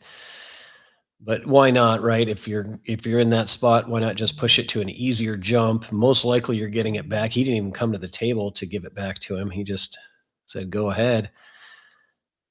Might as well make your position a little easier. you got to know your opponent there. I don't know if he gets it back from Fedor Gorst, to be honest with you. Yeah, a good point.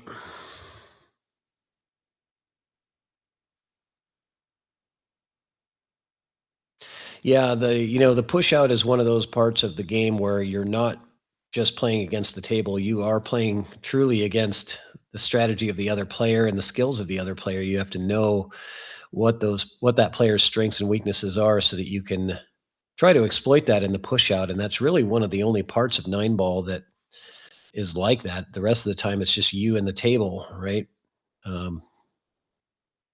Yeah, exactly. I mean, some funny stories that not a whole lot he had there. He was trying to create some luck, and I think he may have, but Yeah. a funny thing, players used to always talk about Efren sometimes, and like how you chip a ball to the side rail and to the end rail, and you go up table behind another ball for a safety. And Nick Varner used to tell me, yeah, everyone else I'd try to hook them, but Efren I'd let him see the ball and make him shoot at it versus kick at it. So that's an interesting way to and to hear from a guy like Nick Varner. So that just kind of tells you that maybe Efren beat him with the kick shot quite often. But to your point, certain times we do have to think about our opponent, but it's very rare in 9-ball.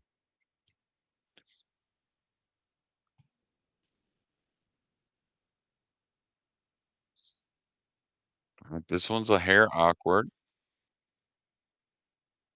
Probably wants to use the 7 if he can. He's got to really take care of the 1 ball. It's going to be a little bit light, but he really wanted to make sure he got the 1 to the bottom rail.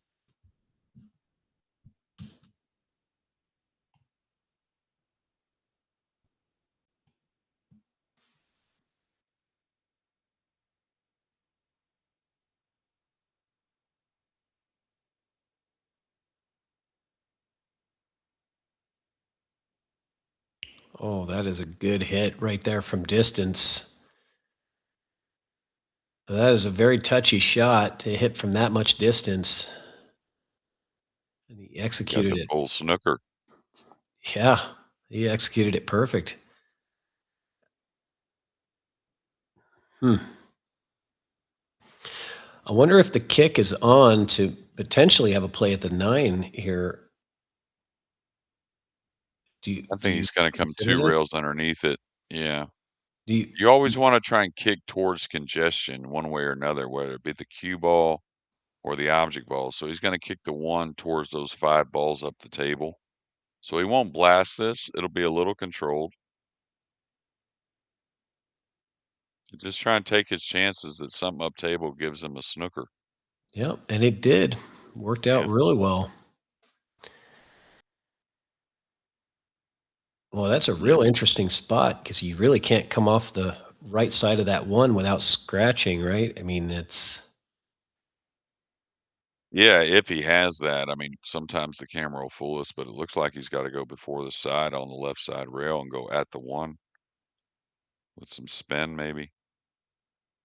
Like in that position there, yeah. so he's looking at coming. Oh, he's gonna curve. No, he is Oh, gonna. man. Yeah, he's gonna try to swerve it over there off the rail. Could foul into the 6 pretty easily there.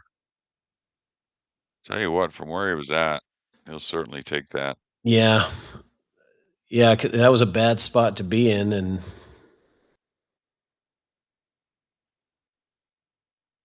he's got to be happy with that.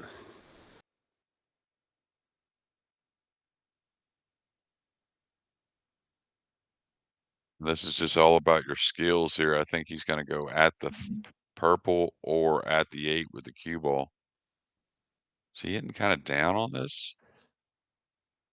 I thought he'd just kinda roll it in, level out. Yeah, nice shot.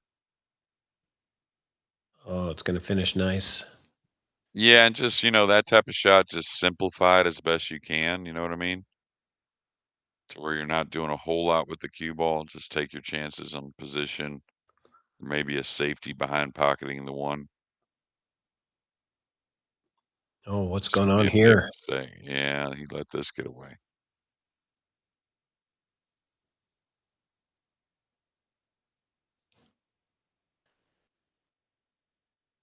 He'd been looking really sharp with his cue ball control up until that shot. I mean, almost every other shot, he was getting it pretty accurate to where he wanted it. Here we go. Going airborne. And he's not going to like how that finishes. It's a little straight. I don't know if he can get past the 9 going forward, up for the 5 in the side if he can. Because the 5's a little tight going by the 7. I think it does go.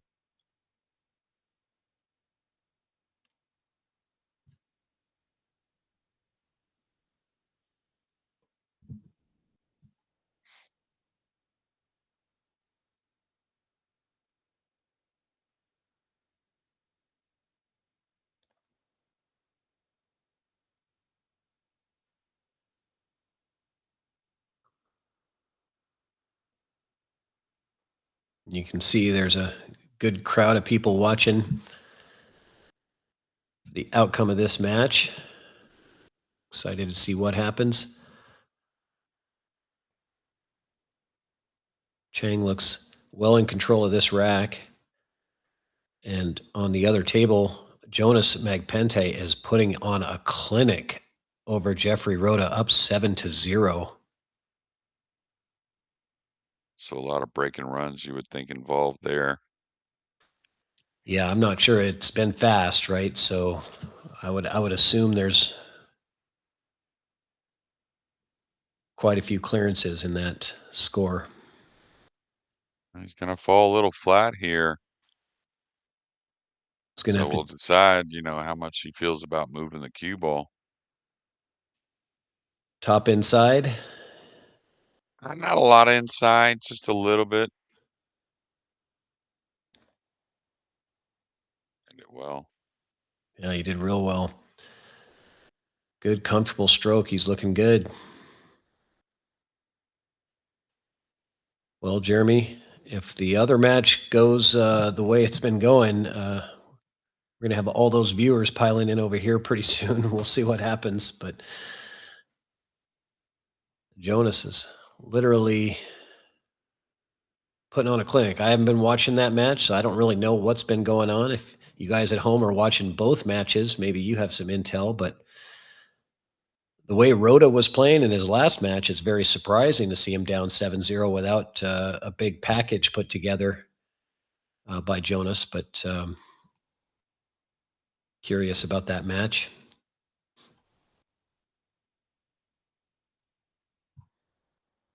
Say there's probably, maybe some early wins, a golden break or a combination, but probably 3 games or something like that where we didn't see Jeffrey to the table,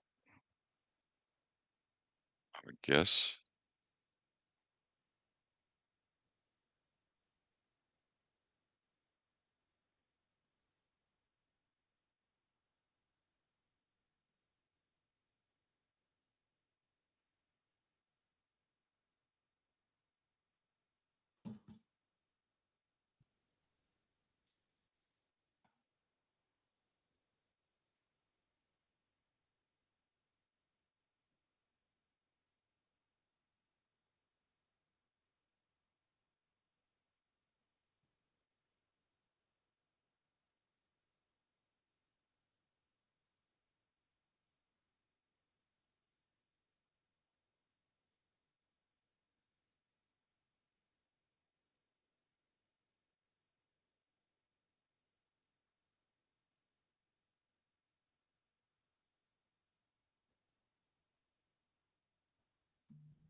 A lot of similar characteristics as Kopinyi, which if you're going to model your game after someone, he's certainly one. It's a pretty wise choice to choose from. Yeah, I'd say.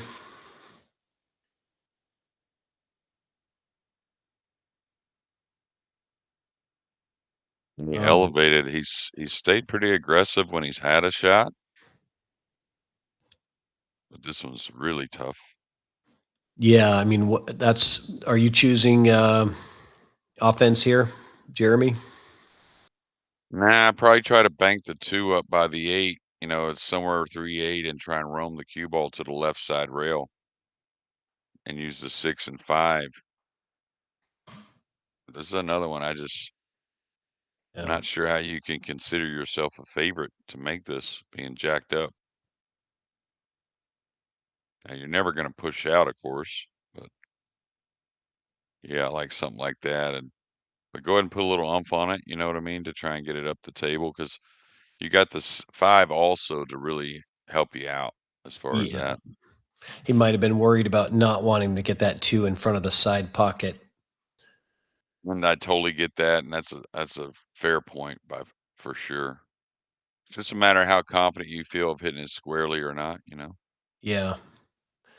I mean, as good as these players are with the jump cues, if that 2 rolls a little further, even if you're blocked behind the 6, it's still a good opportunity. But certainly didn't want to leave him the full hit on the 2 ball. He's not happy with this execution.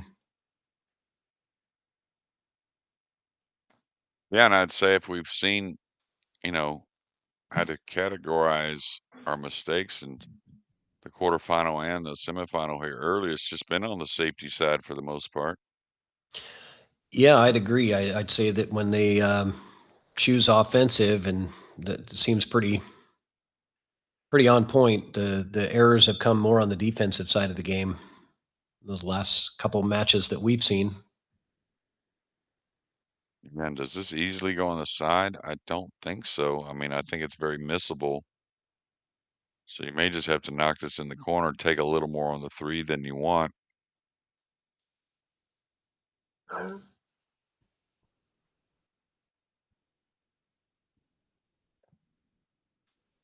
So he's Yeah, stunned forward so he could shoot the 3 and not have to run into the 8.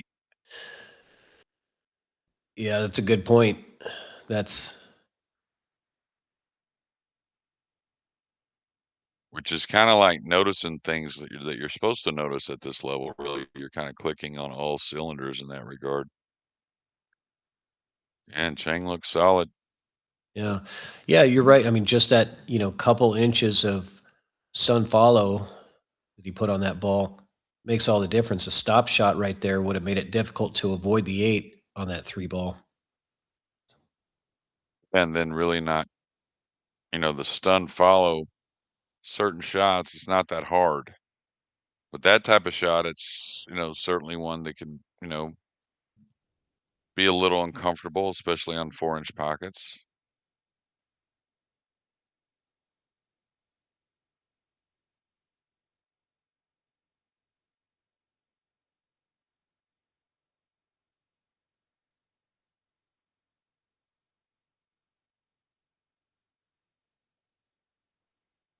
Good morning, John. Thanks for checking in. Appreciate the offer. But yeah, we're just down to the final couple matches here. Good angle on the 6. Should get him to the 7 with a draw stroke. And yeah, he's good. Not too flat. A little flat, but not terrible. Should be okay with a stun. When you're so close, you can pretty easily stun straight up. Could draw it as well.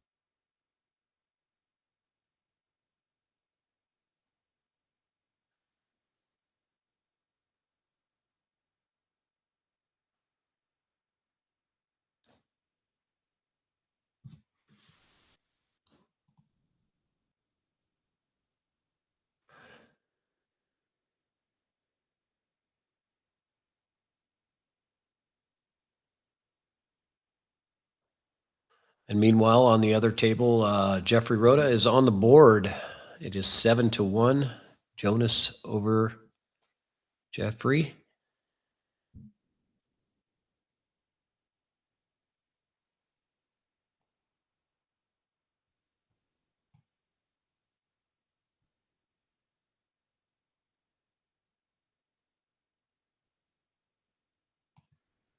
And we got another player timeout. We will be back shortly in just a couple of minutes. Give the players a chance to take a break, hang out with us. We'll be right back.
All right, looks like we're getting back into it here.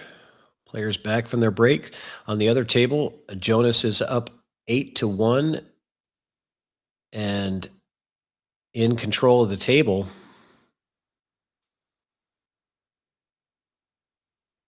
Just really putting a hurt on Jeffrey Rhoda today.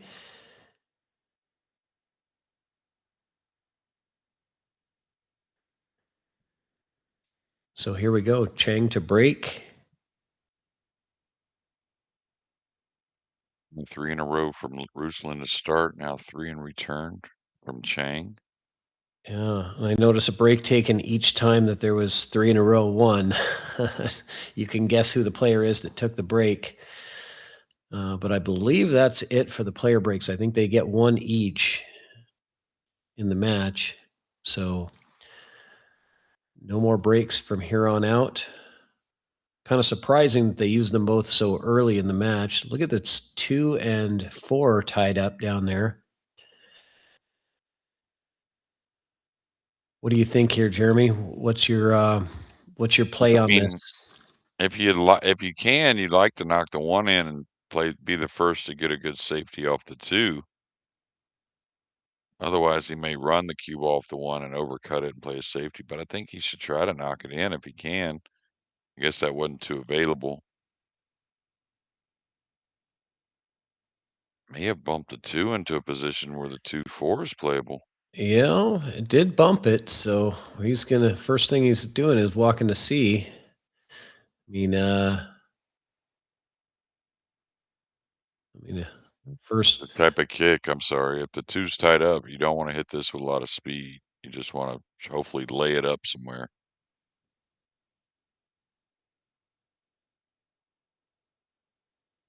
Okay. An option to go into the 2-4 here with a well executed stroke.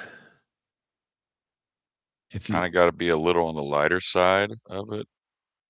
I think if you hit it with more speed, you kinda ricochet off the 1, and I don't know how much of the 2 you catch.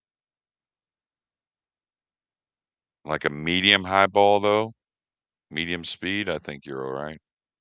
to let that cue ball momentum catch and move it forward more versus ricocheting off at a higher speed, like you say. If you hitting it at a higher speed, you might end up coming too far out past the 2 and missing it completely.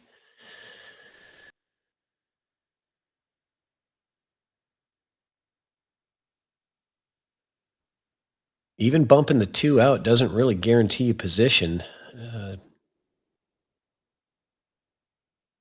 Not a whole lot of guarantees in this game, Patrick. No, You gotta gamble. especially with it's why there's gambling in pool. Is the whole game is all about taking risk and when to take risk and when not to. Um, you're absolutely How's the right. Is the 4-2 lined up for, like, a bank into that combination? I doubt that, but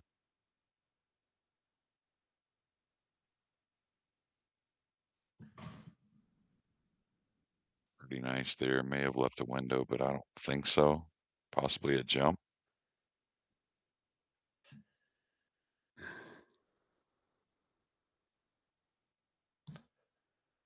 It's now 8-2. Jonas over Jeffrey.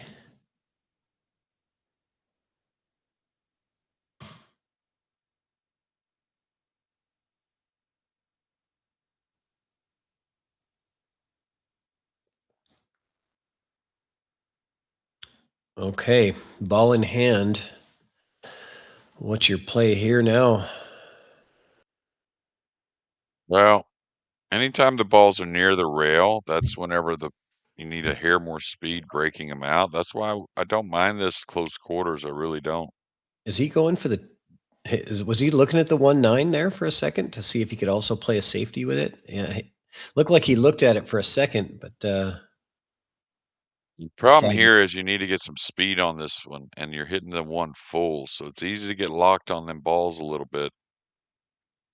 Yeah, Yeah, you always wanna have more of a cut on the 1 if it's available, that way you have natural speed on the cue ball, and it's easier to pick the line, like, you know what I mean? Like, you're gonna hit one side of those balls or the other a little easier if you want. I do, yeah. This should be a simple safety because a 2 will not travel here. He can get the cue ball to do what he wants without the 2 ball moving. Pretty easy to Tell you the execute safety those. is yeah, and the safety's been real good for Ruslan in this match so far.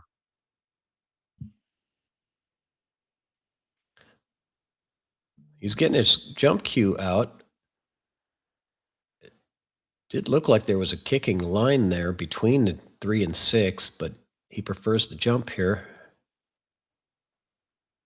I don't think he's going to like the outcome. It's going to get the real good first shot. He did have ball in hand, of course, but it was tricky to break out the 2 and 4.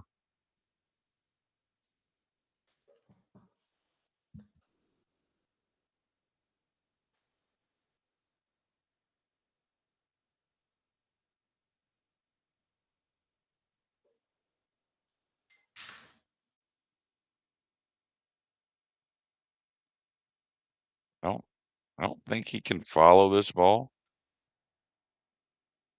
Gonna avoid the 9 coming back over, trying to play the 3 in the side or the corner.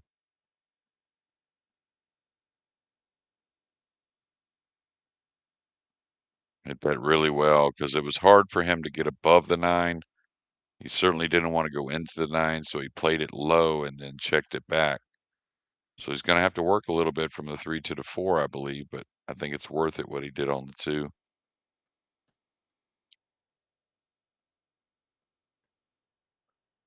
Great draw stroke there. And just enough.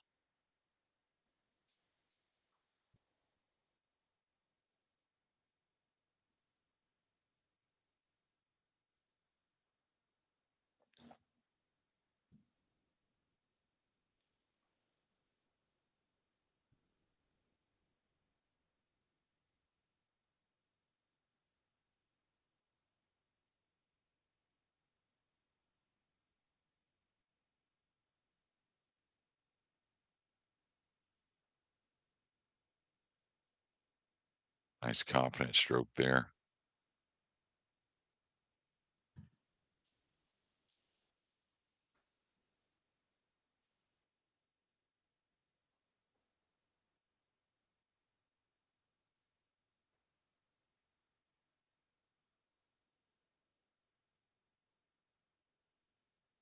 And it's a little draw stun here.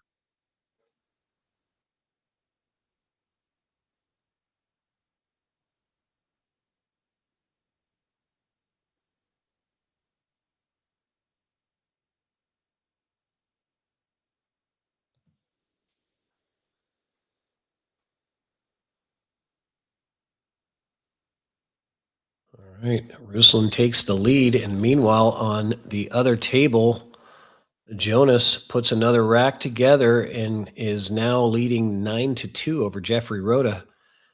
And man, does he play fast! Watching some of that, I've got it on 2 monitors here, so I'm watching the other one, and Jonas is a very fast player. He's when he's made up his mind and makes a decision, he gets down and strikes the ball pretty quick. Watched him play at the Philippine Open and also, I believe, Hanoi. Philippines just carries so many great players. Yeah, and he won the Hanoi Open last year, didn't he? Jonas? Is that right? If I have that right? I think for a second it wasn't Jonas. No, I'm sorry. He won the Johan. Qatar. Yeah, sorry, Yeah, the Qatar Qatar, World yeah. 10 Ball Cup. That's what it was last year. Yeah, he defeated Poland's Simon Carell. I think maybe Johan Chua is the one that won the Hanoi last year. I believe Jason Shaw won it the first year over Albin Ocean in the final. Yeah, Actually, go ahead. Yeah, Jonas did. I just looked it up. He won the Qatar. It was the Qatar Open. Right. All right, I Ruslan think to break. beat Koping Yi in the final Hanoi last year. All right, got the 1 down. Is the 3 going to open up? I think the 2's down as well. Does have a look, though.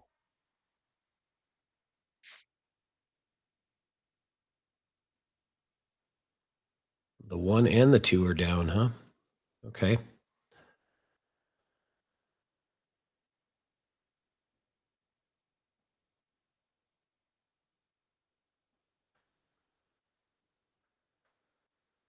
It's a very simple shot there. I mean, not trying to do too much. Just there wasn't much he could do, really.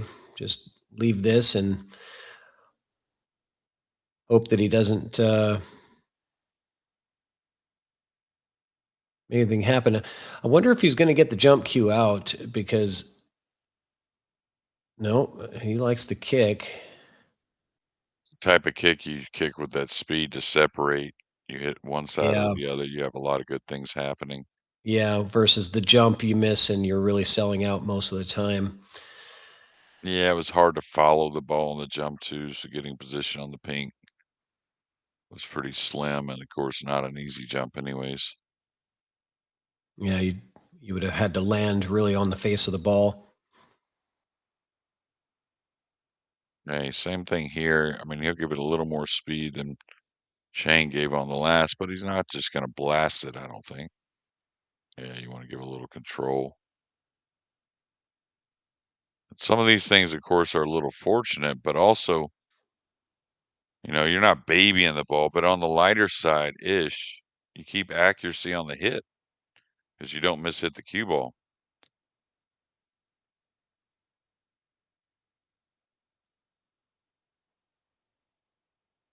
He has a piece of this.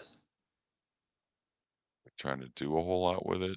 Use the 8, the 7 maybe. Oh, you got a nice brush on the 8. I'll take that. Yeah. Pretty easy 2-row kick from behind here.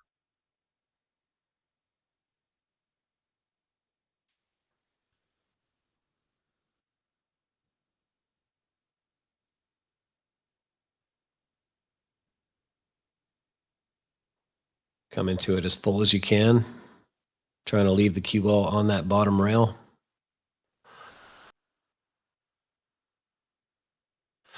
Yeah, it didn't help him that it ran into the 8 ball there. That would have been a almost guaranteed very difficult shot had it not hit the 8. It's still no picnic, though, to get from the 3 to the 4. He did a great job keeping the cue ball on that bottom rail.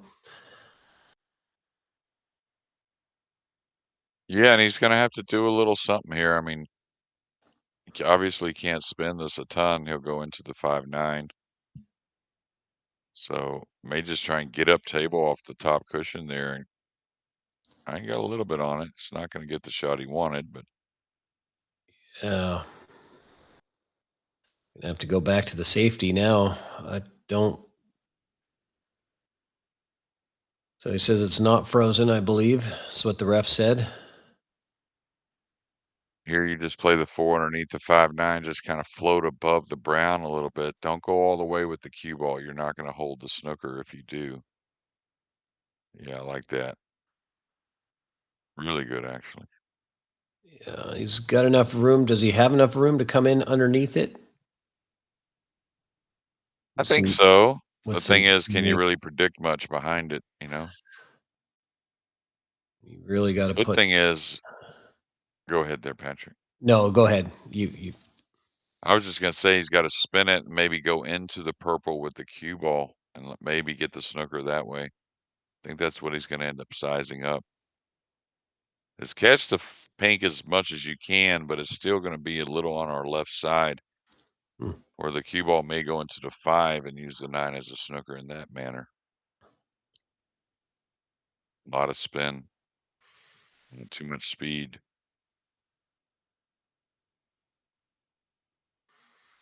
He got the 9 moving.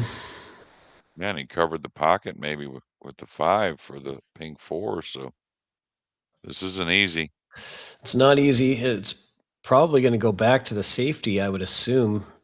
You think lock up the cue ball underneath the purple? That's right. That's the one I like. Yeah. Looks natural.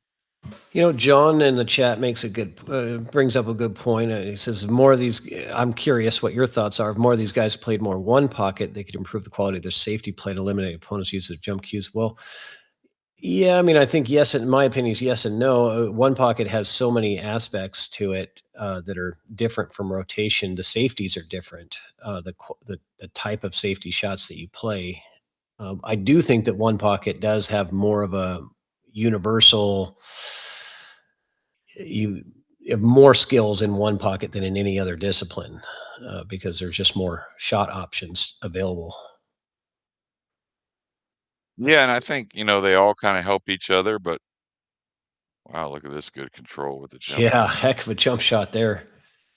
Um, but yeah, I think all those types of games where, you're not shooting balls straight in, banks is another one that teaches you kind of foreign hits on the ball, which in turn teaches you where the ball's going off those different kind of hits. So I think it does that. It gives you, like I said, it builds a real good gut instinct for kind of feeling things out. And it certainly helps all of it, safeties, kicks, and whatnot. Now, did he give him the pocket on the pink? I think he did. I think he did too. Yeah. And that wasn't easy. I mean, that he actually wasn't far from hitting that ball really well, that being Chang. Yeah. And Ruslan rewarded, though, for a great jump shot that he pulled off to get that separation and get that safety. Um, he's getting the reward for it.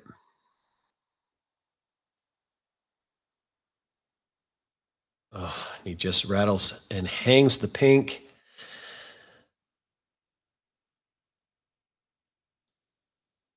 Yeah, shaking his head, knows that that was a good opportunity to clear the rack here and take another lead, take another game lead.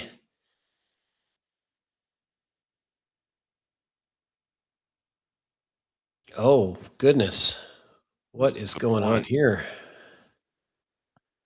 Well, coming out of those pockets from across the center of the table, and he didn't Oh, have options to go off the other side, kind of drawing it up the right side, left side of the table, excuse me, because of the 9. So now he's going to have to play the 6 up long. He's going to have to ease this a little bit. mm.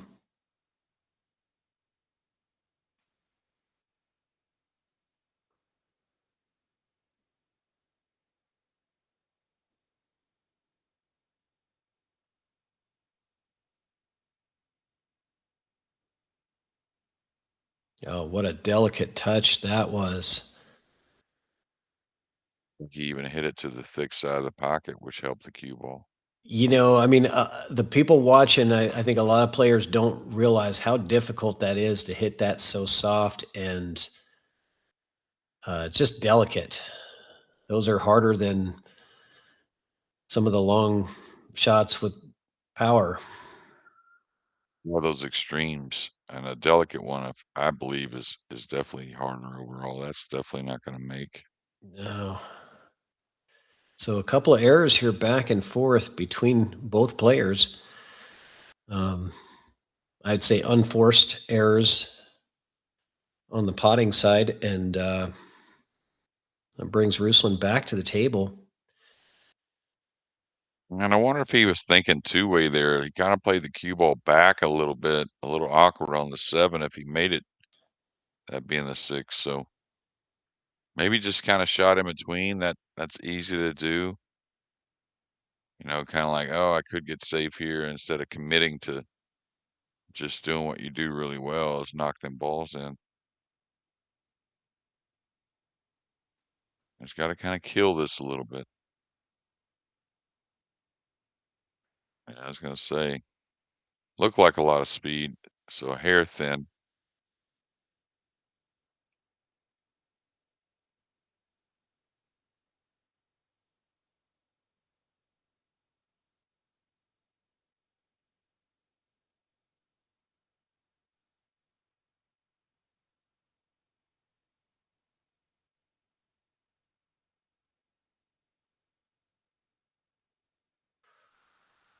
Yeah, Ben mentions in the chat, Jonas will have an hour rest between matches for his finals, but he's not at the table right now. He is up 10-2. Jonas is, but Rhoda's at the table and in control.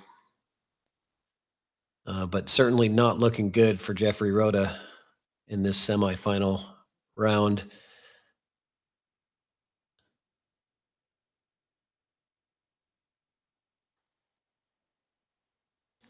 Sure what the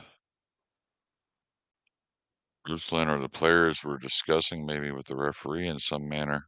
Not sure what it was about, but Yeah, I'm not sure. I was taking my eye off to watch the other match on my other screen, so I'm not sure what it was either. There was some type of discrepancy or discussion involved.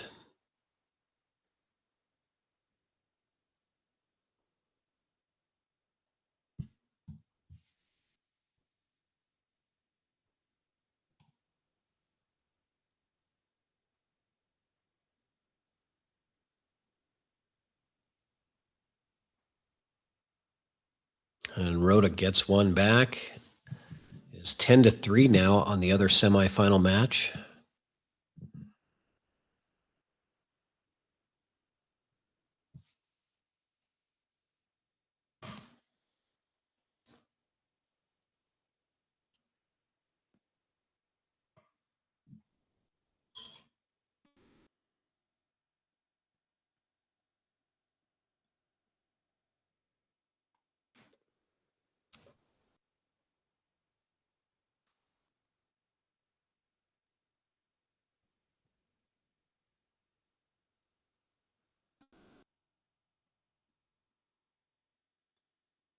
I see the refs taking a lot of care in making sure that there are no gaps at all in the rack.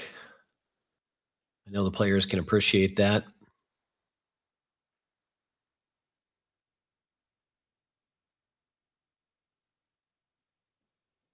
RUSLAN got the one down on the last break, but did catch it a little thick. The cue ball did flirt with the side pocket.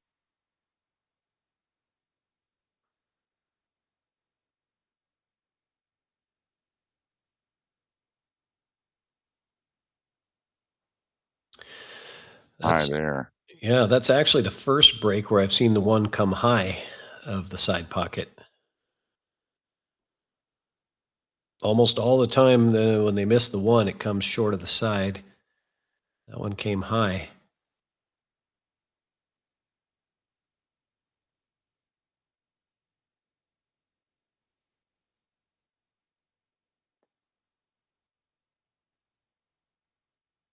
Shot, a little awkward cueing. Hit it great. Yep. You hit it good.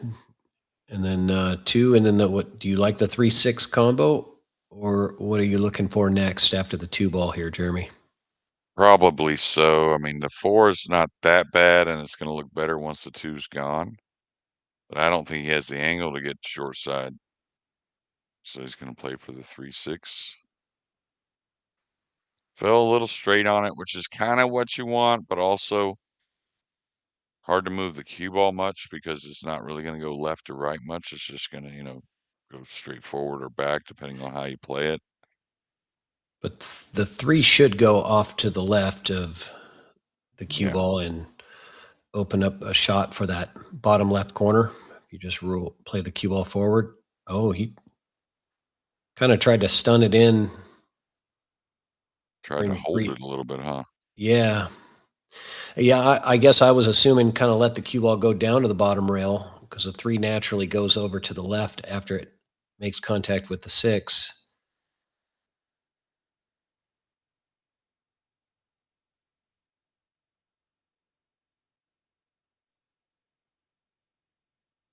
All right.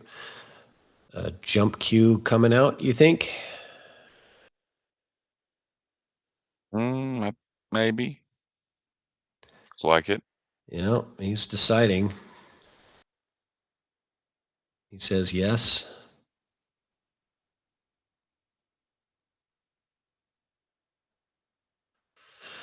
Real tough shot here to get up and down that quickly.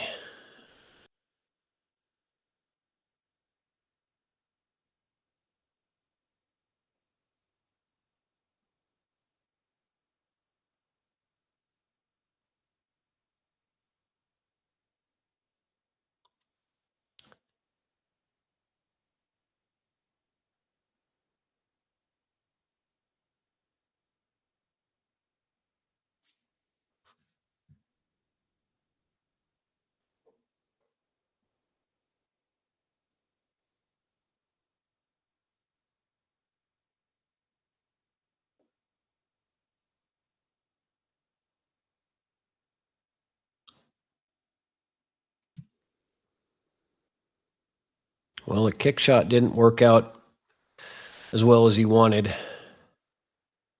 He hit it a little bit too full and didn't get enough separation between the cue ball and the 3 ball there. And there's an error there. Just hit it too full.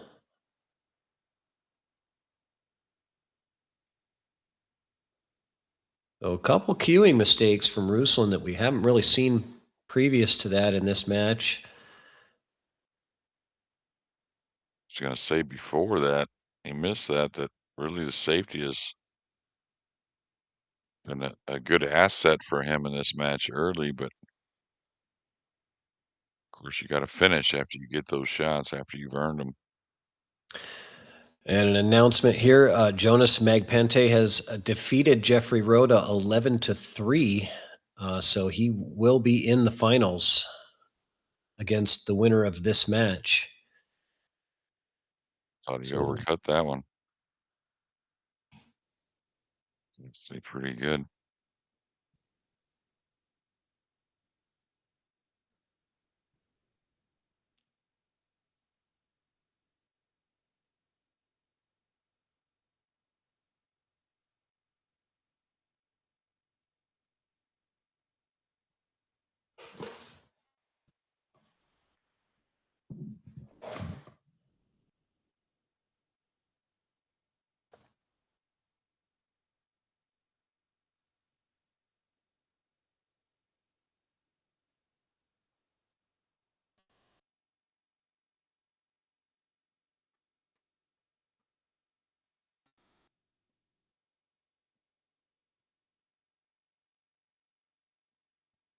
A lot of people in the chat have been saying Jonas is their favorite to win this tournament. Well, certainly he put on a good show against Jeffrey Rhoda in the semifinal. Obviously breaking the balls well. Hard to have that kind of outcome this deep. You know, Jeffrey's playing great pool, so Jonas must have really just sat him down for a lot of the match. Yeah, that's my assumption as well. You got to be breaking the balls well to beat Rhoda as well as he's playing with a score of 11-3. You've got to be breaking good.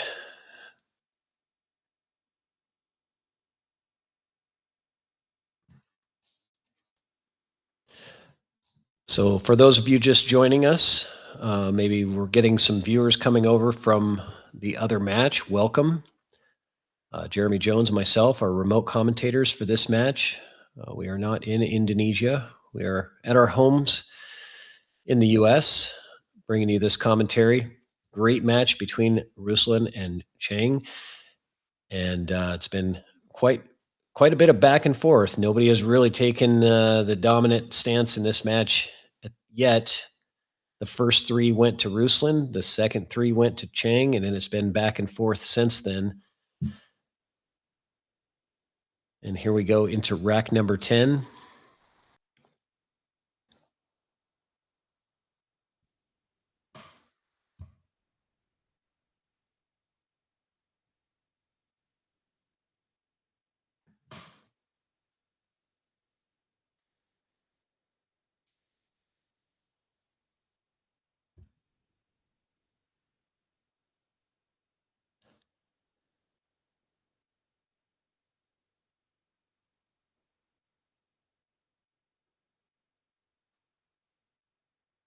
Yeah, and I wouldn't say it's been easy sledding for either player on the breaking end of things, but been some good breaks, some dry, a couple dry ones, but not a ton of shots being produced after the break. Yeah, there really hasn't been a lot of opportunity for runouts after the break in this match. The breaks that have been successful, usually the cue ball is obstructed somewhere.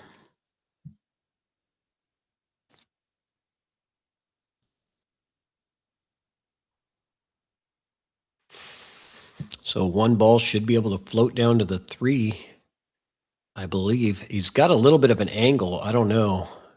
You think he can float it down to the 3 with this angle? I think so. Might He's get a little hitting close down to it. on it a little bit, huh? Is he trying to kind of stun forward? Go towards the 3 with the cue ball? Yeah, like that. Hmm. What a Wow. shot. That was a That's a great shot. And getting rid of that yeah. 4 actually helps him out because this angle gets him to the 5 nicely. It is a bit of a steep angle, I think, actually. He's gonna have to address that a little bit. But, talk about feeling good. I mean, to take that shot on how he did and to hit the Right? center pocket, really. Looks like cue ball travels real close to the side or above the And the thing side. is the speed, right? Yeah.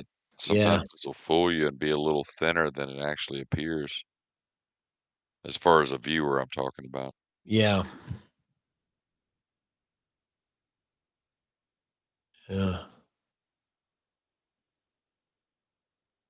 Kinda like the 3 ball down the long rail for Ruslan in the last game, just a little heavy on the 3 ball here from Chang.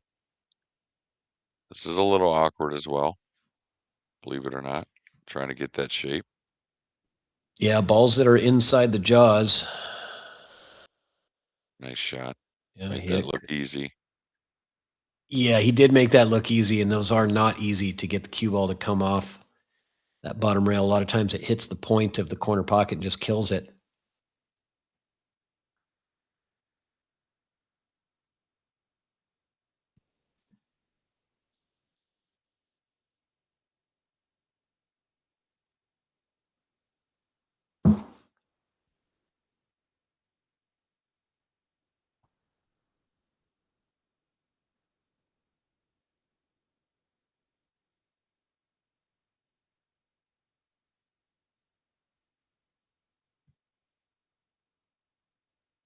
Doesn't have to do much, just a little past the center of the table.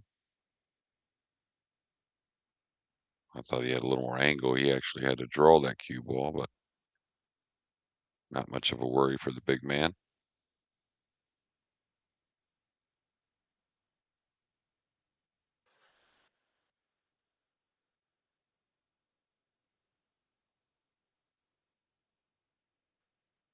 Yeah, Ruslan is quite a big guy, isn't he? Is Oh, yeah. how tall is he? You know, pretty, He's a little taller than me, and I'm 6'2", so yeah.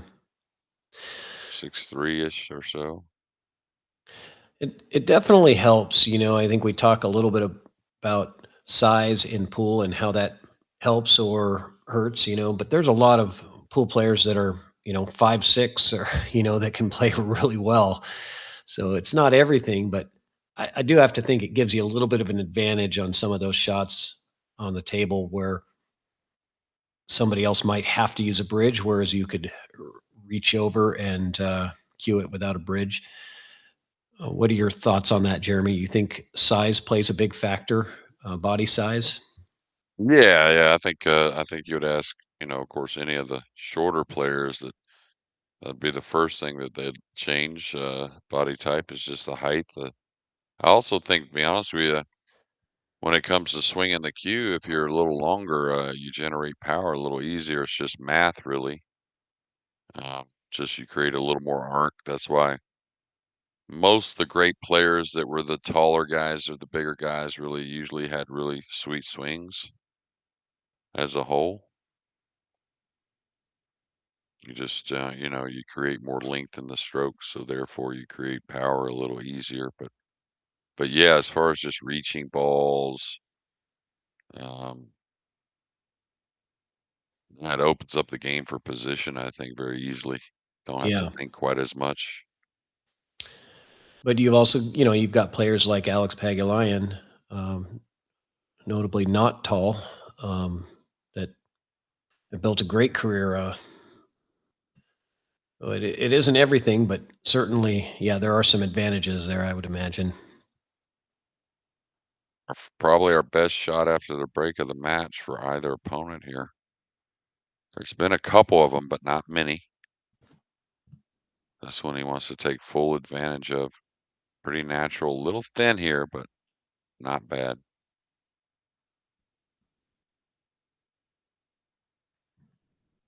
You get to where you can draw the cue ball back, it looks like.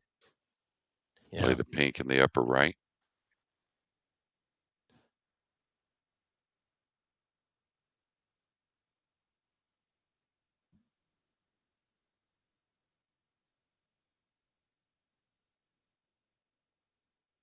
He's come a little Where this far. came Yeah, I don't know what happened here. Yeah, he's wondering that as well. Sure, I mean, missed his mark by probably 2 feet. The nerves, maybe? Nah, I mean, I don't it's hard to say without really knowing what he was looking at as far as the angle, because the angle could have been a little funny where he felt like he had to punch it a little to dodge the side, and then it maybe just got into it a little much. Oh, so close to coming into that pink. But pocketing the 8, giving up ball in hand. 6 to the 7 is really the only concern here, it looks like. But as long as he has a decent angle in the 6, it should be no problem for him. Yeah, the 6 is in that position to where, just beware of the rail, really. I mean, it's enough off of it, you can always work the ball with draw or something a little heavier like a stun. Yeah. But when you come across this ball, or if you're drawing down table, be very aware of being off the rail with the cue ball. Goes a long ways. Yeah. And especially with the 9 ball being in the center table, it kind of blocks off a lot of your paths with the cue ball. He's gonna love this. Yeah. This looks great.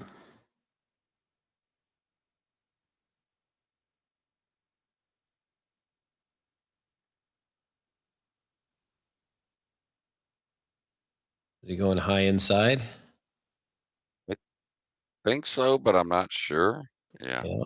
Yeah, I think the natural path is to draw 2 rails, but the 9 ball being there kind of prevented it. Looked like it was right in that path of coming that way, so the top inside made that less risky. Yeah, and I probably would have preferred that even if the 9, you know what I mean, wasn't there. Just really easy, just kinda use the angle. Top English is that position is kind of the most simple to execute, I think. He maybe had to put a hair of inside on it, but it shouldn't have been much. But not much separation here. Yeah. Not much separation at all. We have a 6 to 5 match. This is much different from the other semifinal that ended 11-3. This one, the way that they're playing, looks like it could be a hill thriller. Early morning for us in the U.S., but good afternoon time for those in Indonesia. Believe it's about 4 or 5 p.m. almost, something like that. Almost 6 p.m. in Indonesia.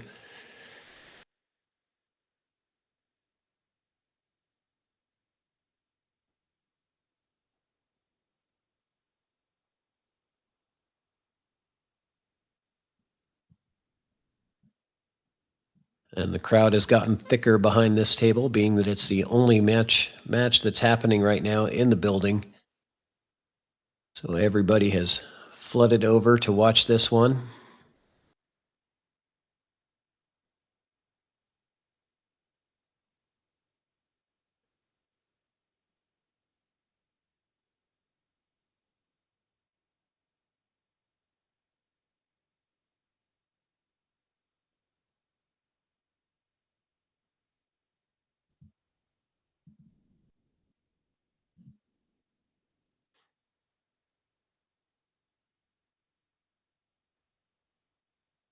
This one really had a chance there to get that 3-game lead at 7-4.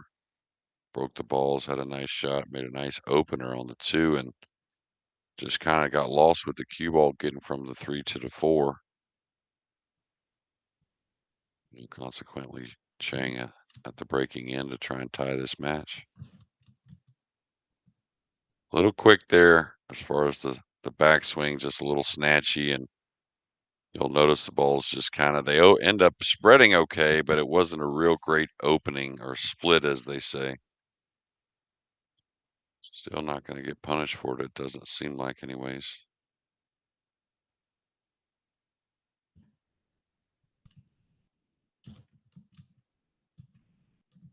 Wow, this is not easy. Don't think he's trying to make it, is he?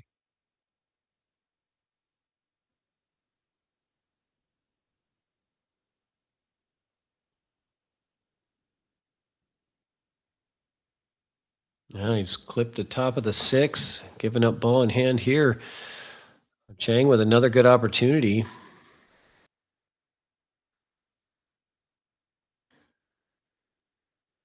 I mean, I wouldn't call that an unforced error. That was definitely difficult to get up and over that ball so quickly. But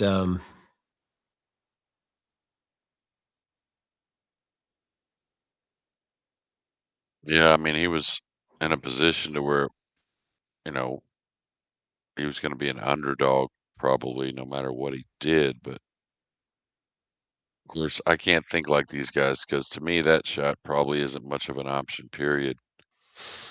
If the one's hanging over the hole, yeah, maybe so. But to try and catch it thin or with some control, like a safety of some sort, I guess he was trying to cut it in. But for me, would have been, I think, definitely an underdog situation trying to jump that in. yeah.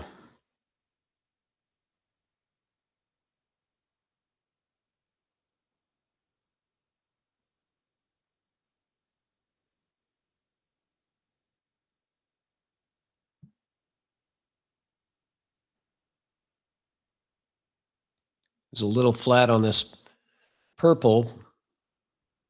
It shouldn't be too impactful, though. Yeah, he's just gonna have to maybe go 3 rails off the 6 to get on the 7 for that same corner of the 5's over right now, and we'll see how much distance he has. That's pretty good. He's gonna have a lot of angle. So just gotta worry about the 8 coming into position.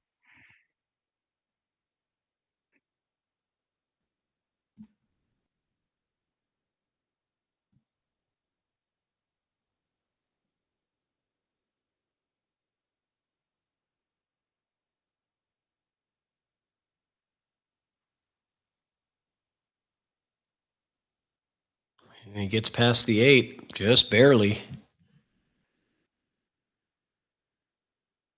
Yeah, but you kinda like that though, right? Not forcing it, kinda knowing you're gonna get there. Yeah, that's confidence. I mean, you're also risking coming in close proximity to the side pocket as well with that angle. But he played it well.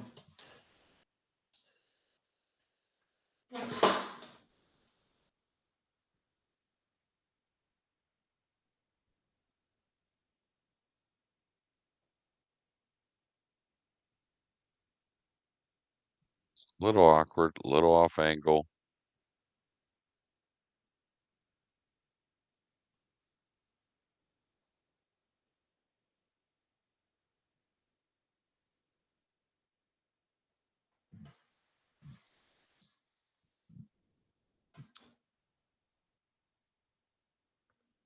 See a question in the chat of the time of the finals. The finals is scheduled for, well, really as soon as this match ends.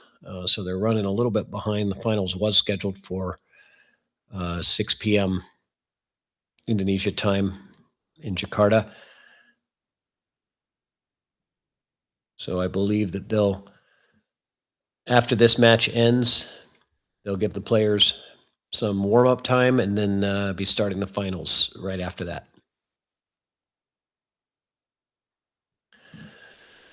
All right, good job from Chang Shen-Yi. Very close match. Indeed. Now tied 6-6. Race to 5 here to get to the final. Chang to break the balls in rack 13.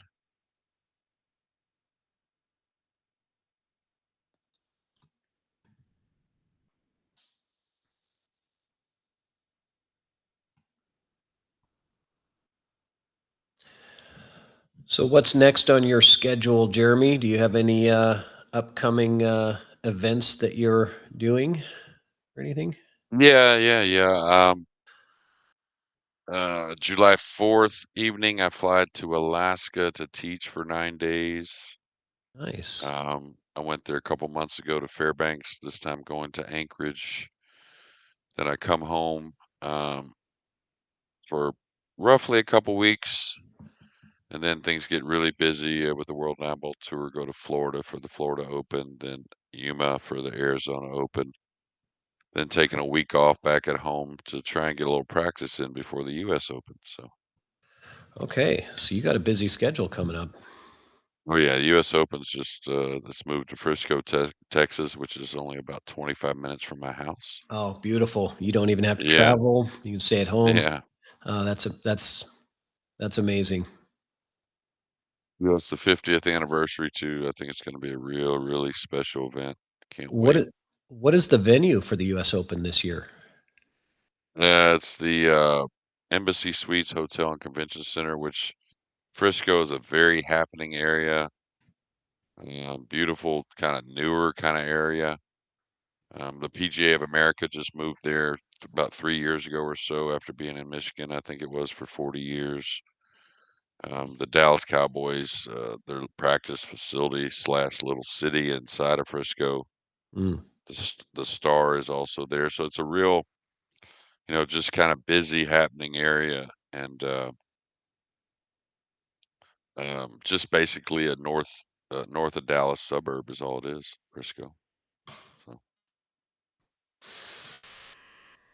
All right, so off the break, Chang is successful with pocketing the 1, doesn't have a great look at the 2. Is he pushing out? yeah, I believe so. Could push out to the right side rail, kind of snookering the 2 behind the 8 and 9. And then it's a pretty easy kick as far as having a few options. I think he's going to go all the way down. Oh, he is doing what I said. So here, Ruslan's got to decide, or does he feel good about the kick to be able to separate the 2 in the cue ball? He says no. Okay, I'm kind of surprised. I feel like there is a good opportunity to come full into the 2, holding the cue ball there and banking the 2 ball 2 rails down to the other end of the table. There's a few little shots, if you understand them, this where one pocket may help. Where you imagine the 8-9's the stack, and you can go into the part of the 2 and come up on the 8-9 with the cue ball. Oh, Now he double kissed that. That wasn't by design. But I tell you, I don't know how available the 3 over the side is, but maybe hard to get some type of position on the 3 really. And again, you try to do too much, might run into maybe the 8. makes this a little missable as well. Yeah, it might choose to run into the 8 ball here to He'd love oh, that. If he could do it. yeah, maybe a little bit of Maybe just outside. split the 8-9, just go into the 8-9 both. Yeah, loosen them up and as well. No, he's going forward. Couple rails, nice execution there. I didn't know he could so easily get to the right side of the cue ball.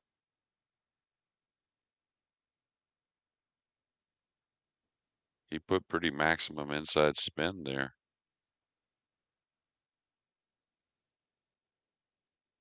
Did he get a little 50-ish here? I think he's okay.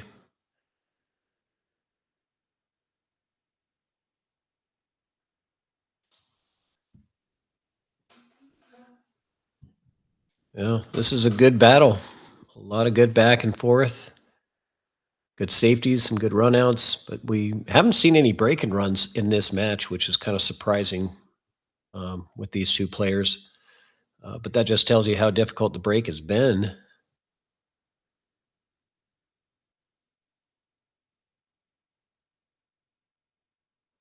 Because either one of these Oh, players gets an open look and they're favorites to run out. But the break, it just really hasn't been that successful for either player.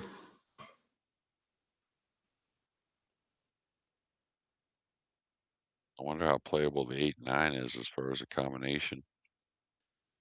Because depending on where he gets here on the 7, getting across to the other side could be a little difficult.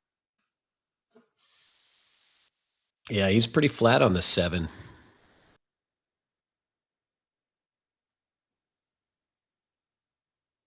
He could pound it, maybe cheat it with top and side, but probably pounds it with low right.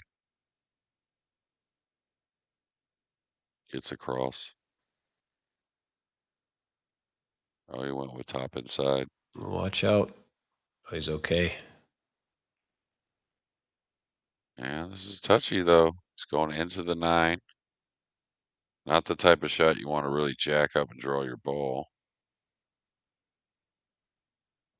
So again, these types don't take your eye off the 8, kind of watching where you're going into the 9. Easy to overcut this ball doing so. Hit it nice. Yeah. Well done. Real confident stroke on the 8 as well.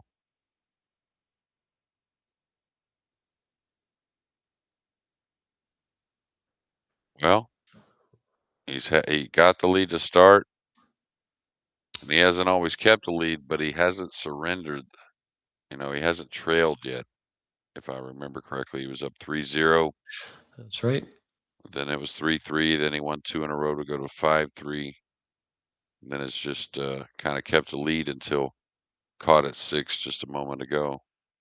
Yeah, it was tied at 3-3 and it was tied at 6-6, but he's never been trailing, so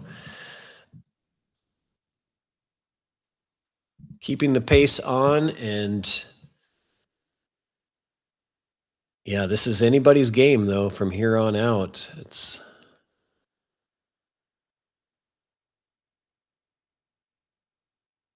all about how you finish the match, and this is kind of the stretch where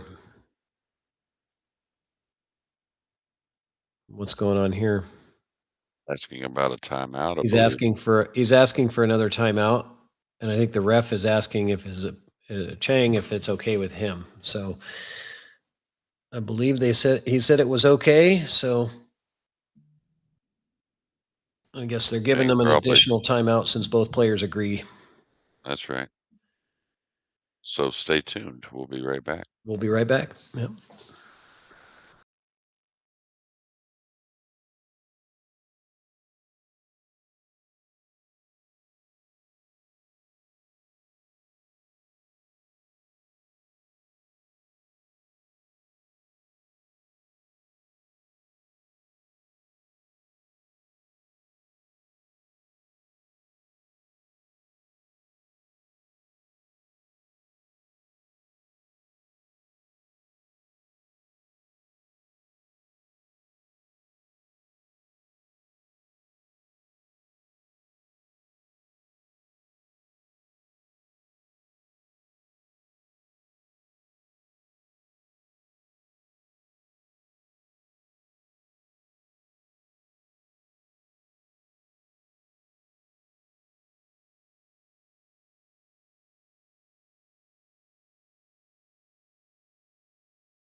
All right, looks like we're back from the player timeout.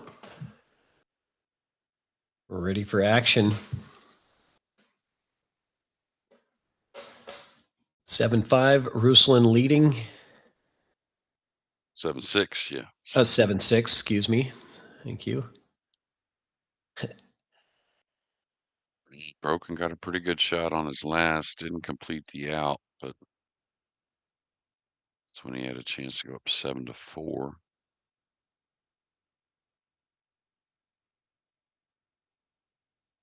And the one hit high again. It's going to be a dry break, I believe. No, he did get one down. No. 1, 2, 3. Yeah, he did get one down. Yeah, the 2-ball went down. They may have a little look here. I don't know if the 5's got him covered up a little bit or not.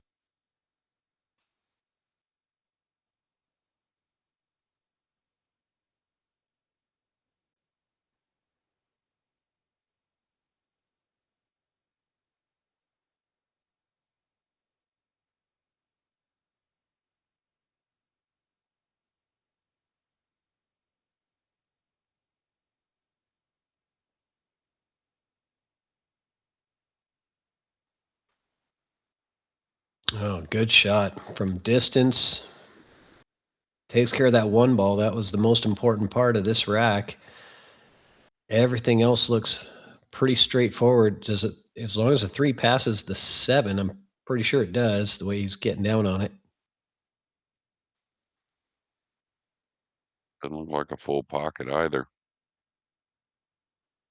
And you can see he squeezed it in the right side of that corner. He's going to have to earn this one. This one fell a little awkward also. Yeah. Yeah, he does have to work the 4 to the 5.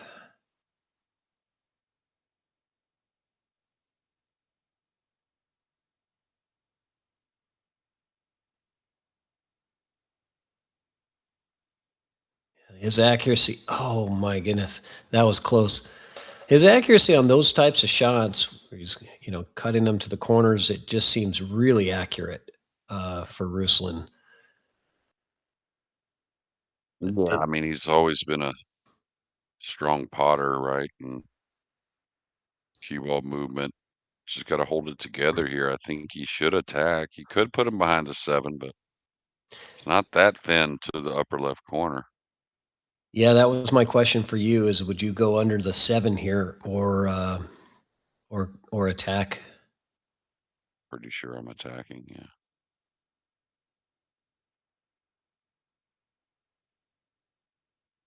And I moved on it a little bit. So his opponent's going to go behind the 7 with the cue ball, but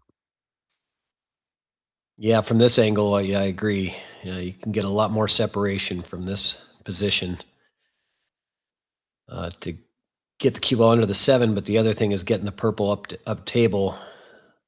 Where Ruslan was, he didn't really have the option to get the purple up table and get behind the 7. It would have stayed on that half of the table, I think. Yeah, perfectly executed there. Oh, that's jail right there, Jeremy. What are you doing here? 1 rail behind. He could go 2 rails. Top rail, right side rail, go right at the 4. There's a few options here. You go 1 rail off the end rail where his hand is now, straight at it. I think he's trying to go 1 rail, actually. Is he? Yeah, like that. Okay. He just missed it. And this is where things kind of mount up a little bit because there's been a couple missed balls to where you feel like Ruslan, not that Chang hasn't missed a couple balls also, but Ruslan had the lead, had a few more opportunities after the break, and you just wonder if it's gonna kind of come to something for Ruslan and a breaking point at some point the next few games.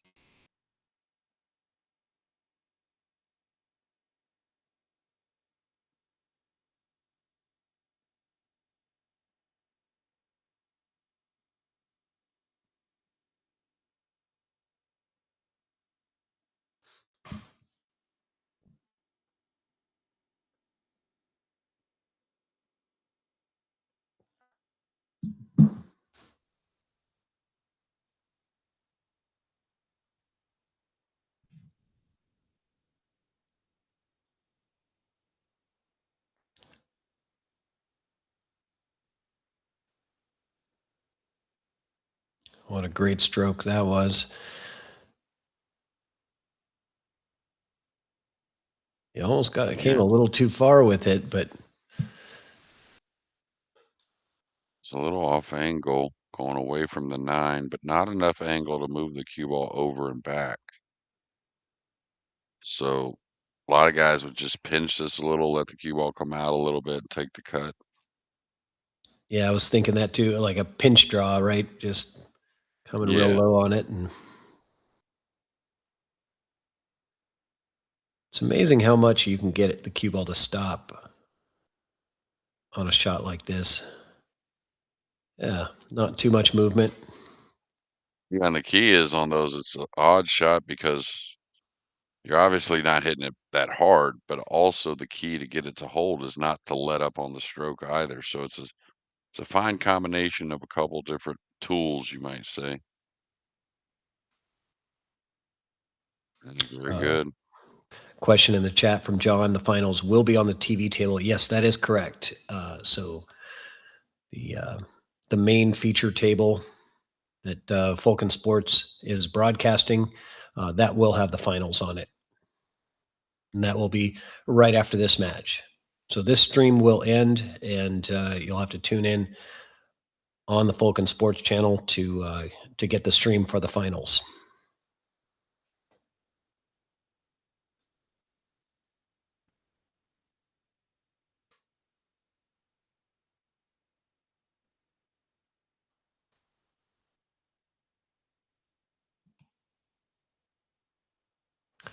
And whoever wins this match will have the honor of playing Jonas MAGPANTAY, who has been playing phenomenal pool throughout the whole event. Just defeated Jeffrey Rhoda 11-3, and is over there probably hitting balls on a practice table, or maybe just relaxing, getting ready for his finals match. So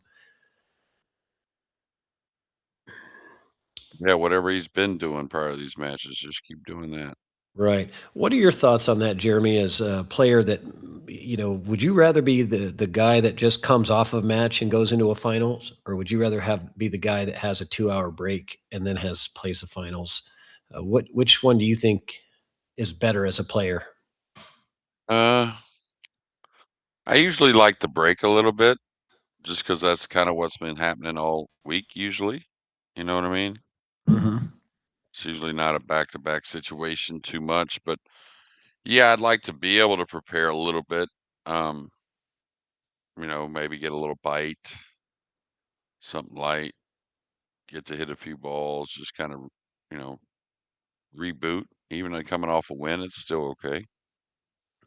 Yeah, I think a lot of people feel like the momentum favors the player who just got off of a match, but I do think there's a lot of value in having that time to, get something to eat and just, kind of get your head right and make sure you're ready. And Chang didn't get the one down, but he did get another, and I think he's got a look here.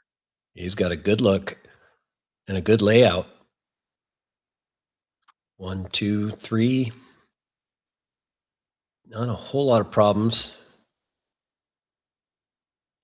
Yeah, I don't know about this getting at this ball. This first one, I think, is maybe a little more difficult than any of them, and holding maybe for the 2. Oh, he could get right at it. Yeah. Oh, Oh, well, maybe you were right. Maybe that 7 was impacting a little bit. I didn't expect that. It looked to me like he had a clear view of it.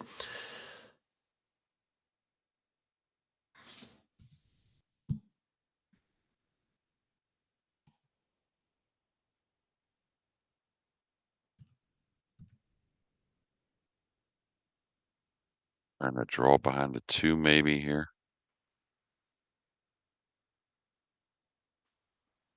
Uh, Hmm. didn't have a lot of options, but tell you is, can he go for this bank here? Or is he going to put him back behind the 2, kind of float the 1 up table a little bit? No, it's a bare ball, but it's the type of shot that you get a good feeling that you're confident you're going to come back with the speed control that's needed. And you're putting the 1 down there, so very hard to give up a shot where you could get from the 1 to the 2.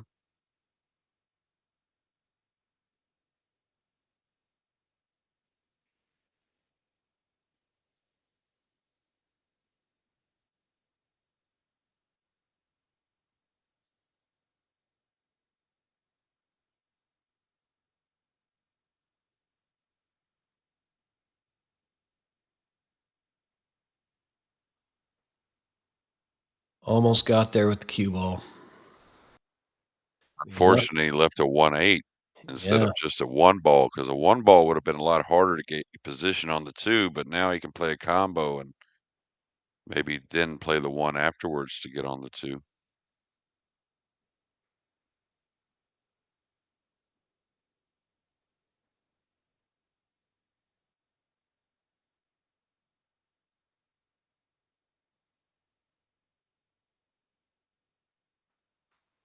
Yeah, you really unloaded on that one to try to get that 1 ball and cue ball separated a bit. They didn't. They seem to travel right together there.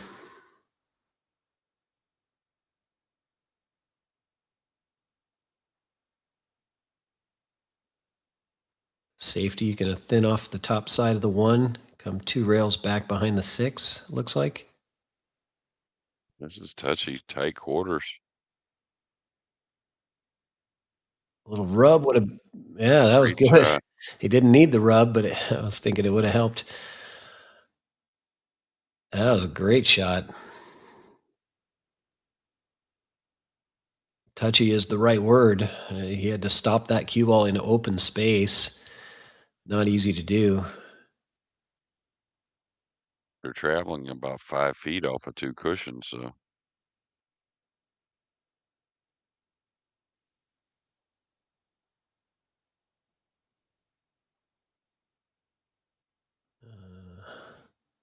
Hmm.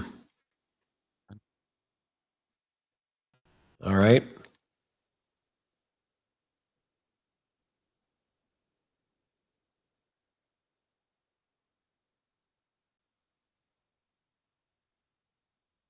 Hard to know what he has here available to him. yeah, again, the 2's down table, so he could shave the 1, even if he lets him see it and put the cue ball down here on the bottom rail. He went for the combo. So he's given up the 1 ball, but like you said, the 2 being down table. And a lot of balls are in the traffic lane that you would want to go through to get back to the 2. But he's got the draw stroke to pound around, so he's trying to come back where he's at now with the cue ball to play the 2 in the lower left. That'll be a heck of a shot.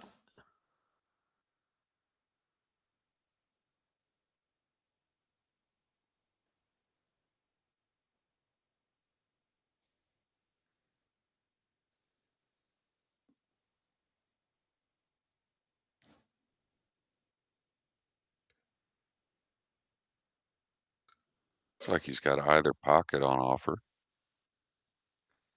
He's elevating a little bit, going to the lower right, it looks like.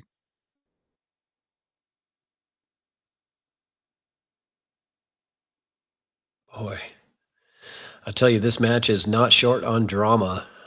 That's for sure. Didn't really threaten or think about just rolling it in the other corner. Just, of course, they're at the table, so they see things a lot better than we do, but I thought it was an option at least.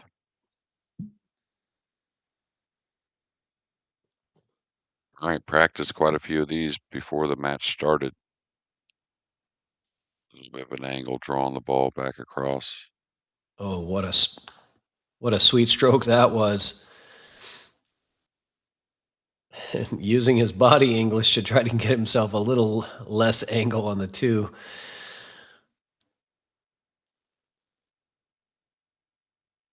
You think he's got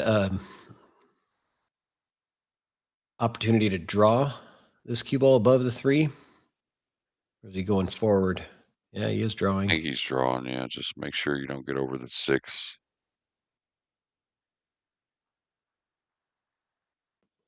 He kept it inside of there and well short of the 6 also. Nice shot.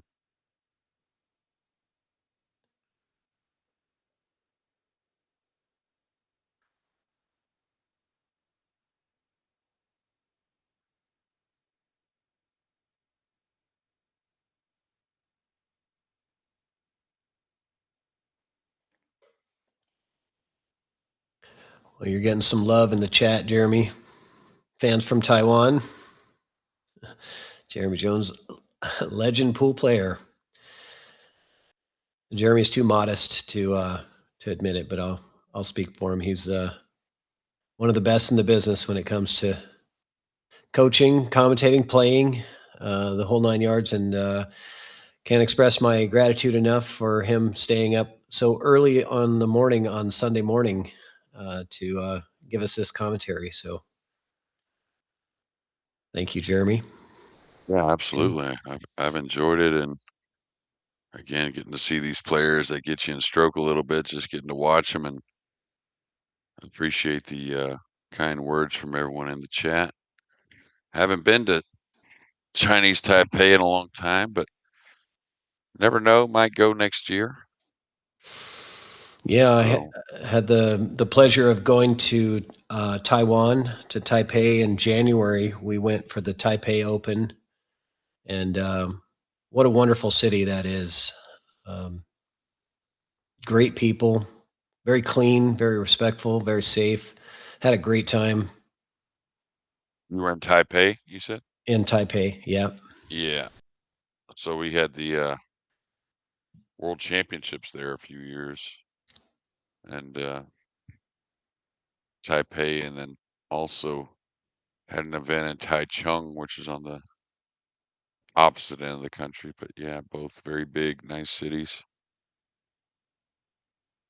It was many, many years ago, probably close to 20, 22 years ago, maybe or so.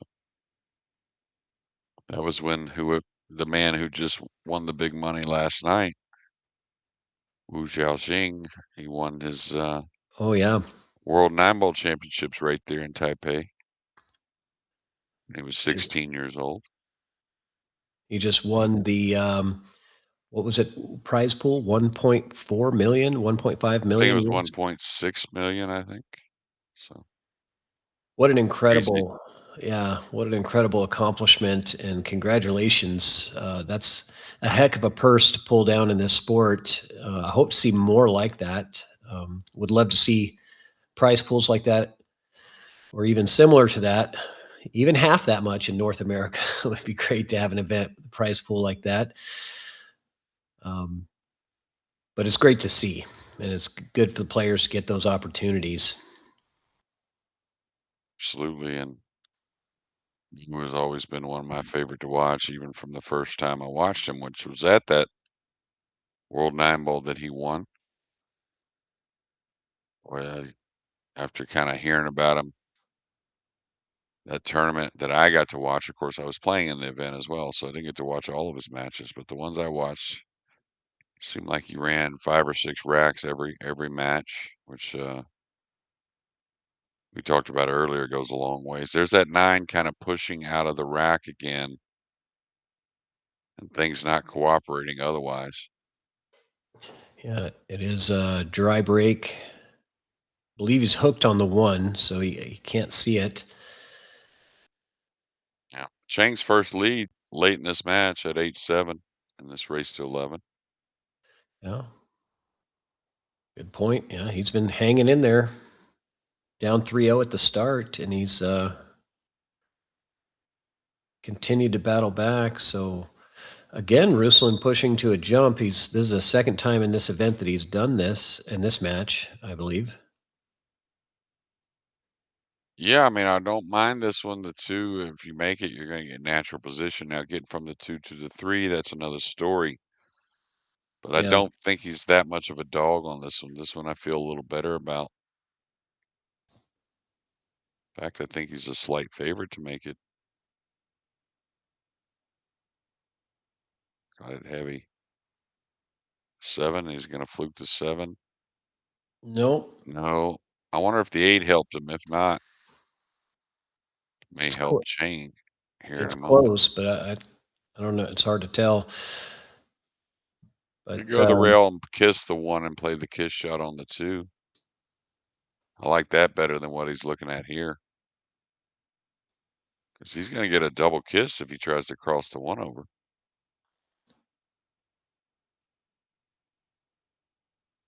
Tell you what, the kiss shot on the 2 going to the rail is not bad. You can kick to the side rail, hit the 1 a lot of ways, and still make the 2 ball. Maybe send the 1 towards the 9 a little bit too. If he tries to cross this, though, I don't think there's any chance of beating the kiss. Yeah, now he's looking at the other shot I was talking about.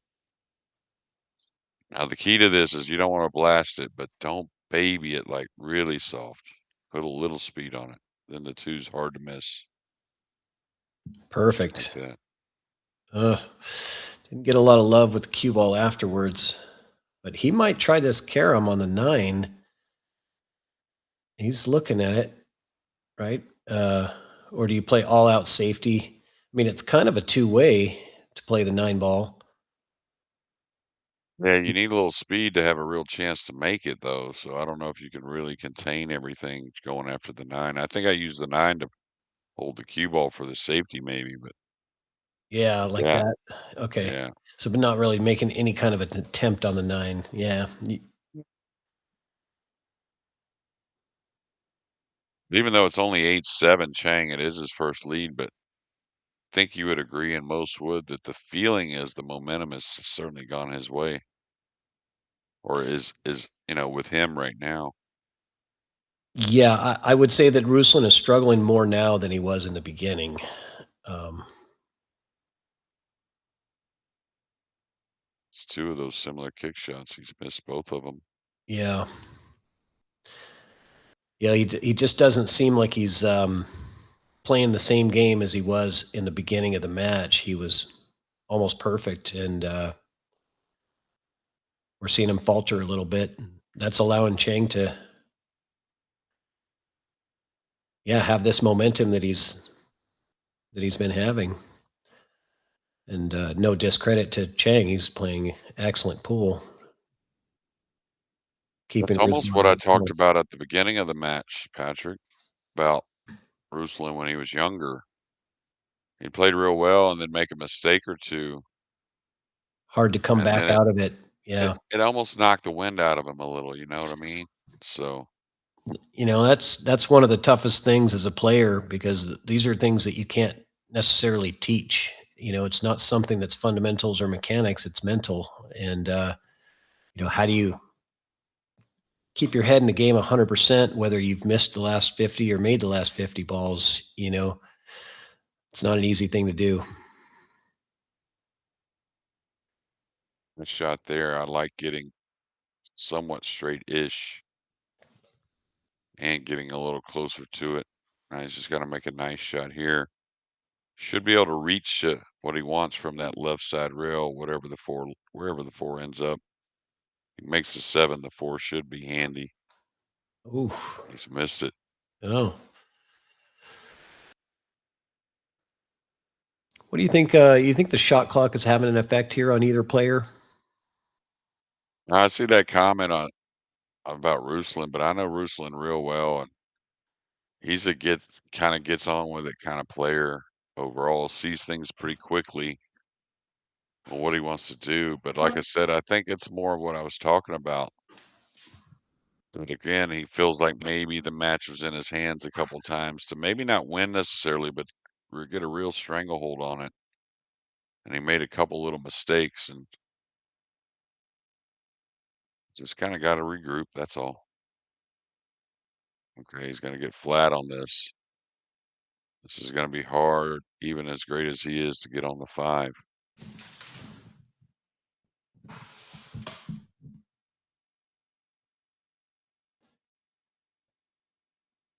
Is he going to have to come through the window there between the? I don't think he can. I think he's got to settle. Just Yeah, you're yeah. right. He was so flat on it, there was nothing he could do. So he's going to chip it and run 2 rails to that center of the top rail, right where he laid his chalk. Bringing the cue ball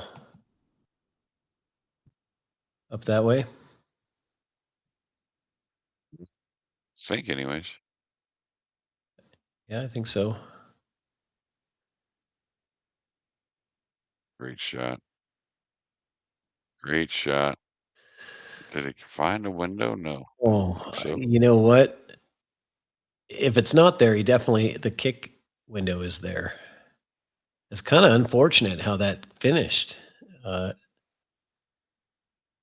there so many ways that would have been a great safety. It's kind of funny how the balls roll like that sometimes, but it's still not. Yeah, he's still got to Jump. jump this. Yeah, he's got to Yeah, jump his jump cue. I'd probably go rail first myself. Just because if you knock the jump in, you're dead snookering yourself on the 6. You're not going to have anything there. Or I thought the rail first, there were certain types of ways you could hit it to maybe play it offensive or defensive.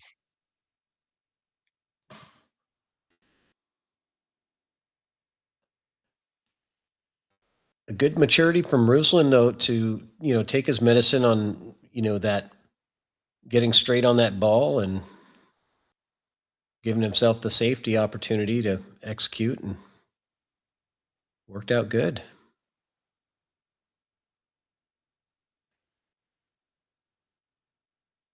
And he should be able to execute these last couple of shots to tie the score again. Whew. I don't know what that ball looked like it just kind of dribbled its way in there.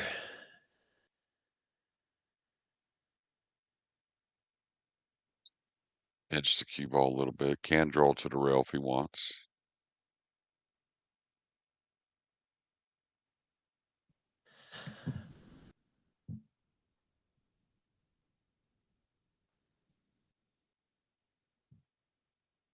So going back to the beginning of this match, starting off with the push out from Ruslan, he pushed to the jump shot, and I noticed Chang didn't even get from his chair. He just immediately said, "Go ahead," right?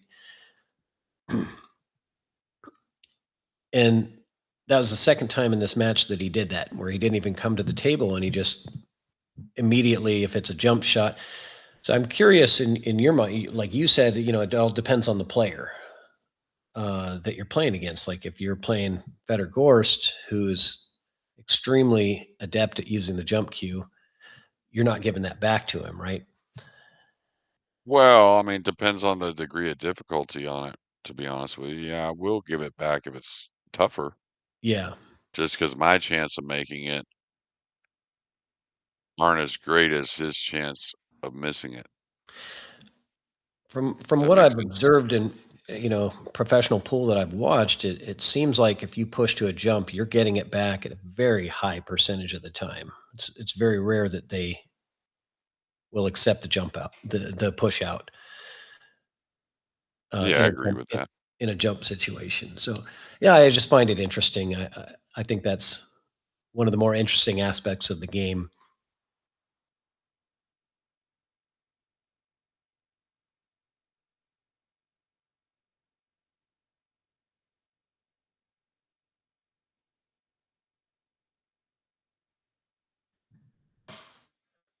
Yeah, the fourth tie of the match, I believe that's correct. It was tied at 3-3, 6-6, 7-7, and now 8-8.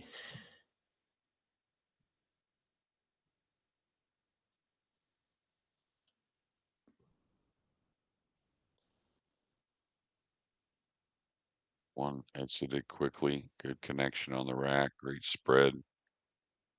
Still not an easy opener. Safety wise, either. I don't think that's easy either. So, Hmm. Yeah, there's a lot of open space. No obvious places to get safe.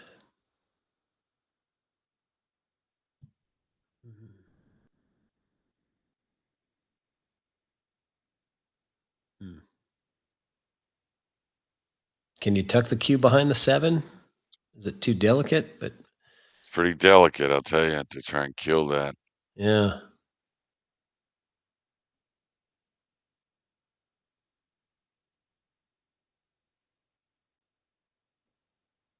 It's coming off the edge of the 2, going 2 rails. That's a good shot there. That'll get it done. Well, actually, has he left the window to the edge of the 2? Yeah, it's not a very pleasant one to look at. I think he's cut off, to be honest with you.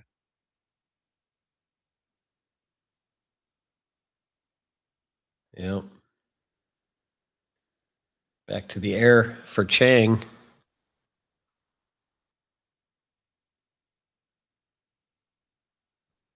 The double kiss. Going to give up the opportunity. Pretty thin. He's not going to be able to get closer to 3, but maybe he can go back and forth and just take his distance somewhere kind of near the 9 with the cue ball. Got the 2 and just simplify the shot a bit. Oh, sorry. Or like cue ball. Anywhere in here, you got a pretty wide area. Or over closer to the 9.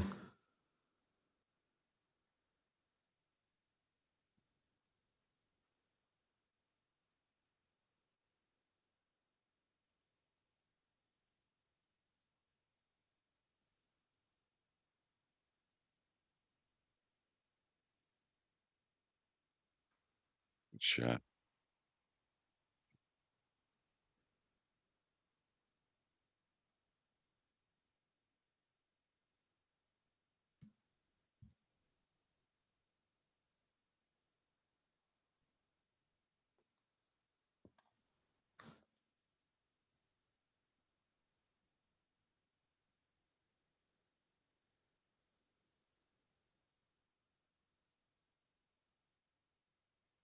Got a little thin here on the pink, but shouldn't really slow him down much.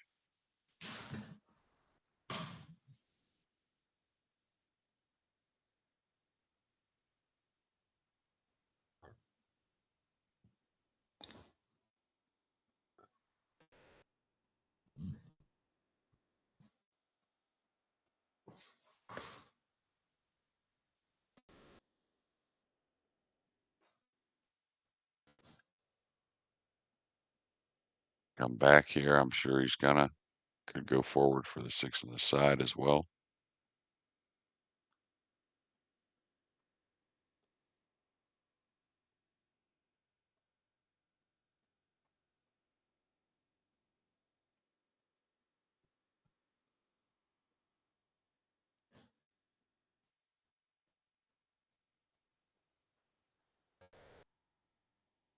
Good pattern.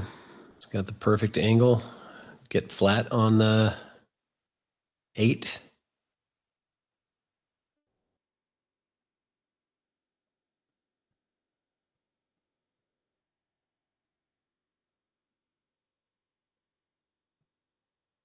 Looks pretty good.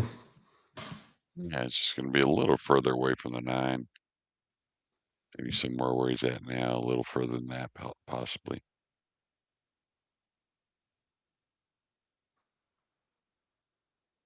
Yeah, I think he kind of expected that with the layout of the table, especially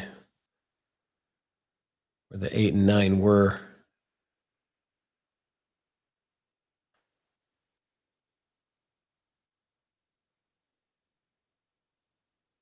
Oh, just couldn't get it done on the 9 ball. And a shooting error there will most likely cost Ruslan that rack. Big swing here.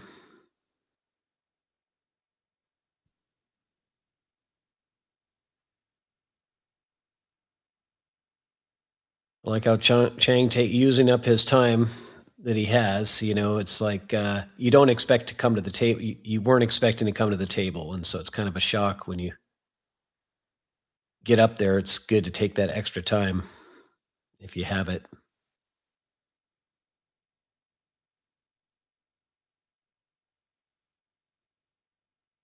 And what a swing that was. Went from RUSLAN being up 9-8 to CHANG being up 9-8, and that's huge swing when you're coming down to the end of this match. They were in a race to 3. Now CHANG only needs 2.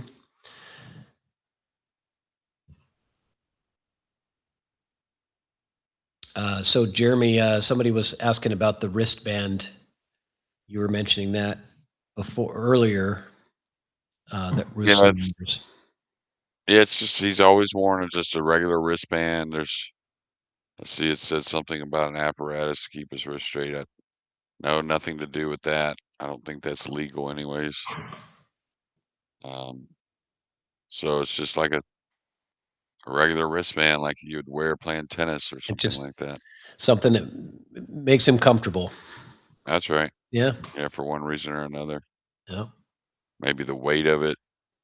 Feeling a little weight in the hand there or near the hand. I don't think that's it, but I was gonna say, Ruslan really gritted out a nice rack there, a tough rack at a crucial moment, and then lost it a little bit on the 9 ball. Yeah, you got to feel for him a little bit there. I mean, anybody that's played any rotation for any amount of time knows that that's a very common thing in rotation is you can make all the balls and make all the shots and miss that last ball, and that's all the one that matters.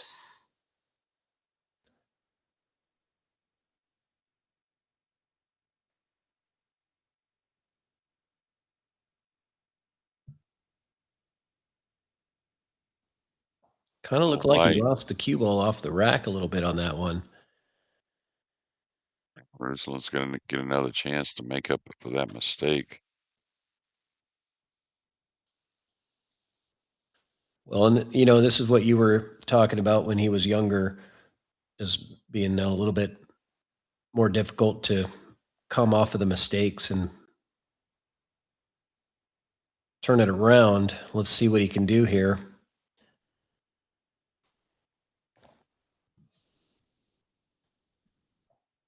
I mean, as much as we say as a player, you got to just forget it and move on because it's in the past. It's still hard to do. It still sticks with you. You still know that you had that rack, and each one is so crucial at this point. Wants to get back a ways. That way, when he shoots the 3, he doesn't have to deal with the 6 and 8. Really kind of eliminating much cue ball movement if he has to deal with those. So needs a draw stroke here. Maybe draw a little closer to it. Maybe go towards the purple with the cue ball a little bit. Yeah, 3 to the 4 is definitely the tough transition. He's going under the purple, which is good. Yeah. Like you said, just wants to completely avoid the possibility of interacting with the 6 and 8.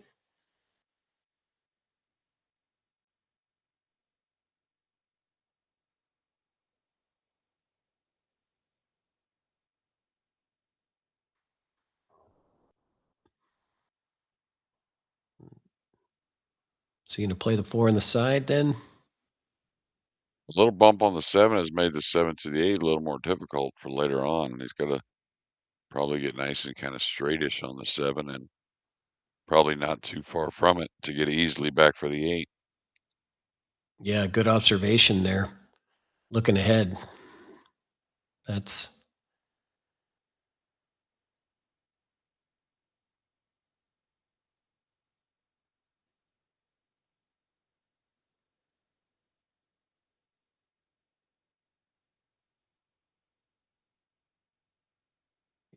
he's just not, it's just not coming together for him right now.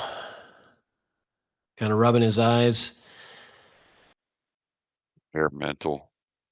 Yeah. Maybe more than a hair mental. 9 a little past the middle of the side pocket. If it is, this is not a complete hanger.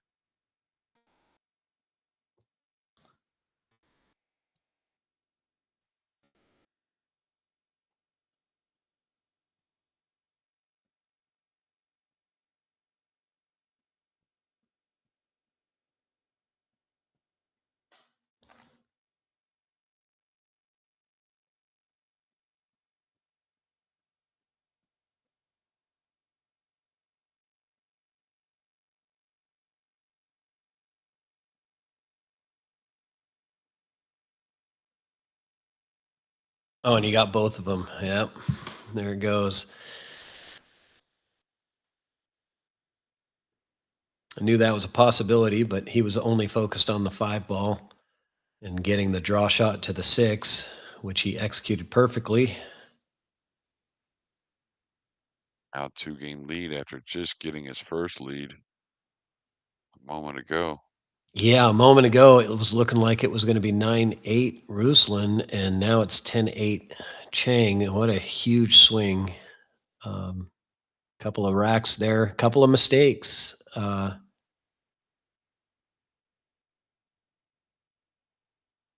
Ruslan in the late match.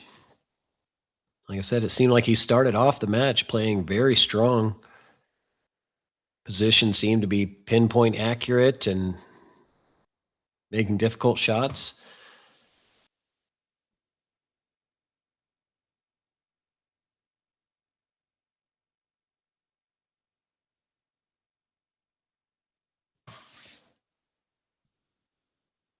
I think, of course, he's only needs 3 games to make this comeback, but he's got to really regroup quickly and wipe the slate clean, pardon the pun, but Yeah. just No, really hope for a chance to make some type of rebound. well, he's got to get a chance first. Yeah, that's what I was saying. He's got to hope he gets a chance to make that kind of rebound, but Yeah.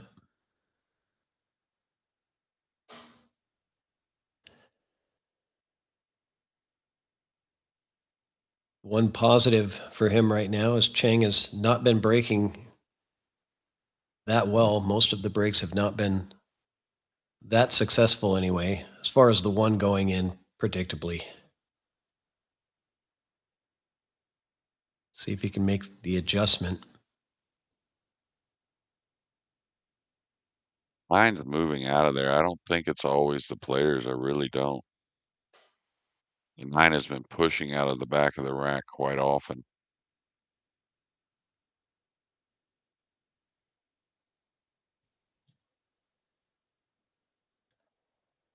Well, it seems unusual with a template rack, though, to have gaps that often.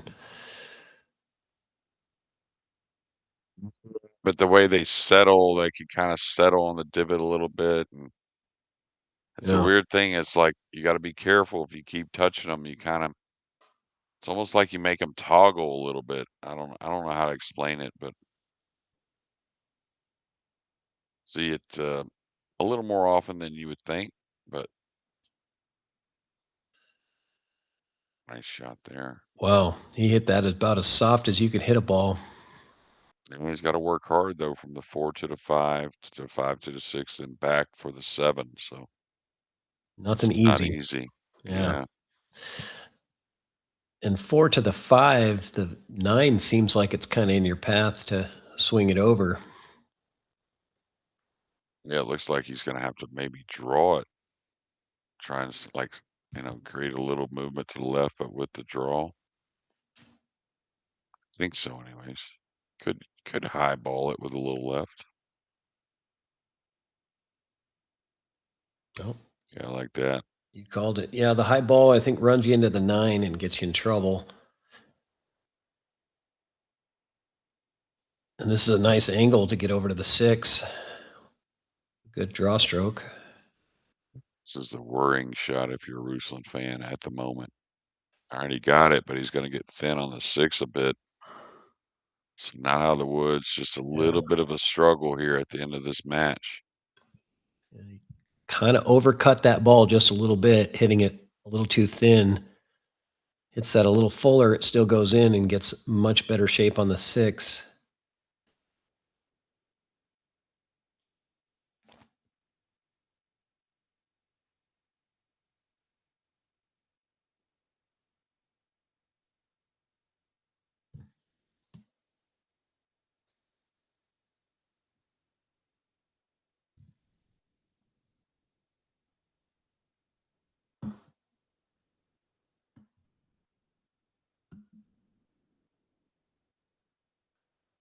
Oh, how good did he hit that ball? Perfect, I think. Yeah. I did say the one thing he has going for him is that Chang hasn't been breaking well. And Mhm. here we go. He's got the opportunity now. Taking the extra moment here.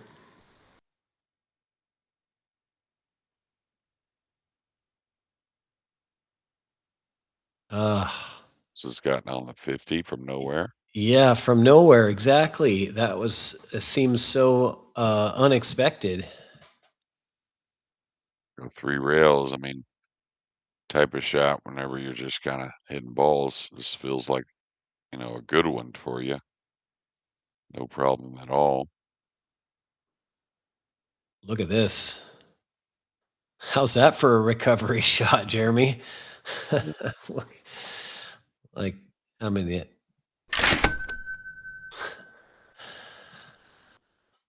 doesn't get much sweeter than that. That was a great recovery shot on the 8 ball. Yeah, from nowhere, though. I mean, there's no reason that he should have been there on that 8 ball. And Just didn't commit to what he was doing with it, maybe. yeah, just struggling a little bit mentally, like we were talking about. But he got through that rack nicely off the dry break. He's got one back, and we're one game away from Hill Hill.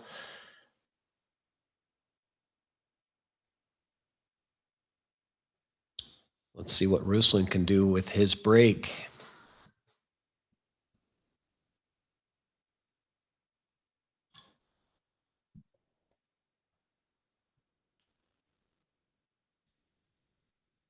Yeah, he's definitely been the better breaker, but I wouldn't say that it's been stellar from Ruslan. Just Chang has had a lot of struggles on the breaking end.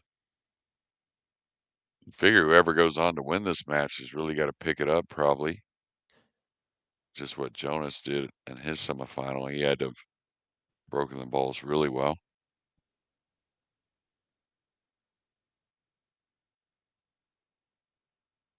Well, I kind of am wondering if there might be like some type of a divot or something that something is settling into on the table, because the feature table, we're seeing the breaks quite a bit more successful than on some of these outer tables. So I don't know if that has anything to do with it, but could be a factor.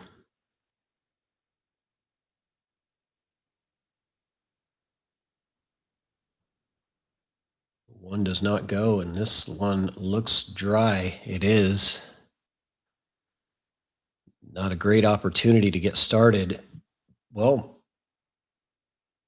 what do you see here, Jeremy? Is there a play on the carom off the 1 into the 2? I Or is think it the too low? two's a little It's a up off the little high. pocket a little. Yeah. Yeah. So I was like, if you had real good control, a little closer, maybe you could bank the 1 up and go over by the 2 and try and use the 9 as a snookering ball, but that's not easy at all. I hate to sell out trying that, especially when you have a rollout option.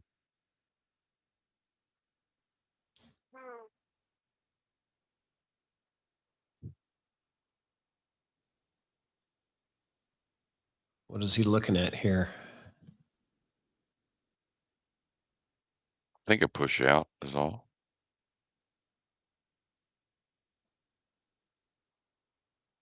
Some sort, anyways.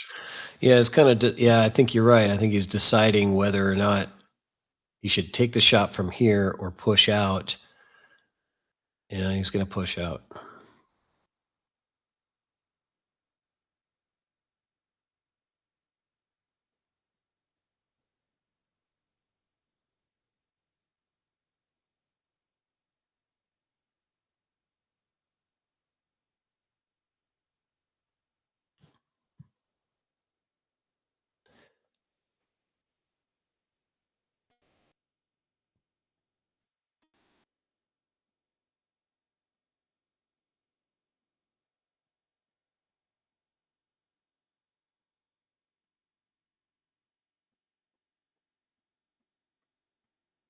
Did he get there?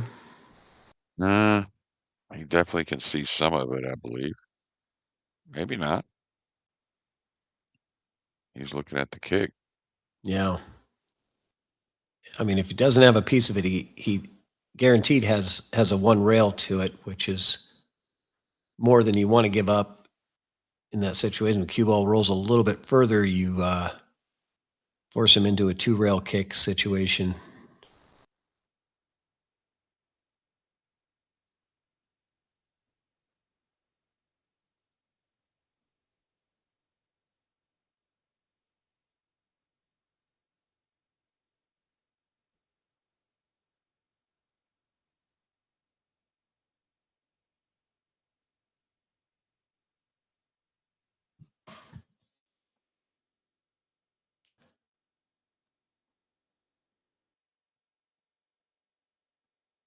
So he went for that bank, went all out on it. And that could be his last shot of this tournament.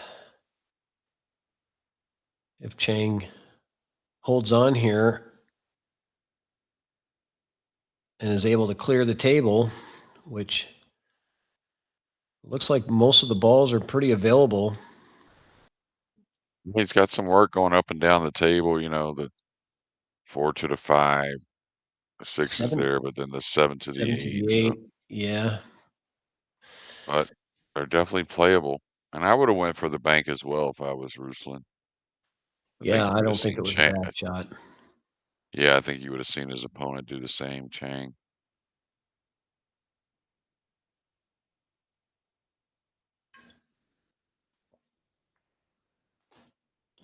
I certainly wouldn't call that an unforced error, missing that bank. But yeah, like we were saying before, he you know, when you're down in a match that's late like that, you've got to play perfect and get some rolls, and it's not easy to do. Now, is this easy to stun around the 9? Like, no problem at all? Must be a little more angle here than I see. Yeah, he hit it sweet. Really nice.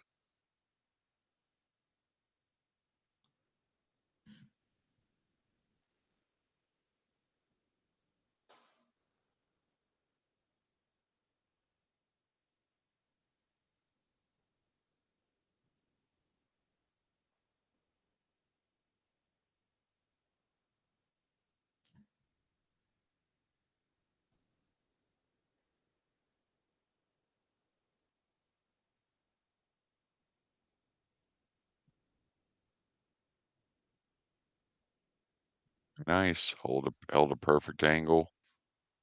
Got the cue ball off the cushion. Of course, it's going to come down to the 7 to the 8. And then we'll see where he gets there to get on the 9. But here you'd like to get about where the side pocket's at, maybe a diamond out. Yeah, about there. That's pretty perfect. Ideal. Now you don't have to cram it. You just got to complete the stroke. You should get it like he's looking now, at least to the middle diamond.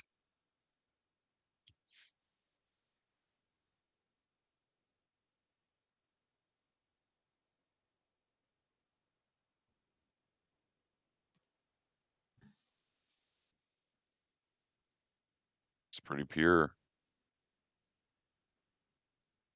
So this ball came a little further than he expected, but so he's just got to, you know, be satisfied with just a little past the middle of the table here. I don't think I'd try to get to the third rail here or not. I mean, it's hard to tell exactly what the angle is, but may just float 2 cushions instead of forcing the third rail. You just kind of like that. If it gets there, it gets there, but you're not trying to force it to that third rail. So good stuff from Chang. Looks like we're probably going to lose Ruslan. Yep. But if he sticks to it, I think we're going to see some big news from him sometime soon. Yeah, it's a deep run in this event, and he's defeated a lot of great players along the way. And yeah, I agree with you. I think we're going to be seeing a lot more of Ruslan. But for this event, we got Chang Shen Yi is going to be playing Jonas MAGPANTAY in the finals. It's going to be a race to 13, guys. Go over to the main stream on this channel. So the feature table stream should be going, should be starting up. I'm guessing within the next 20 minutes or so. I think they're going to give the players a little break, give them some warm-up time for the finals. Thanks everybody for watching. Really appreciate it. If you give this video a thumbs up and make sure to subscribe to the channel, that would be awesome. Again, thank you, Jeremy Jones, for staying up so early on a Sunday morning. Hope you get some sleep and still have some family time tomorrow. So Yeah, absolutely. Thanks for having me. absolutely. Well, thanks, guys, and really appreciate it. And good luck to both players in the finals.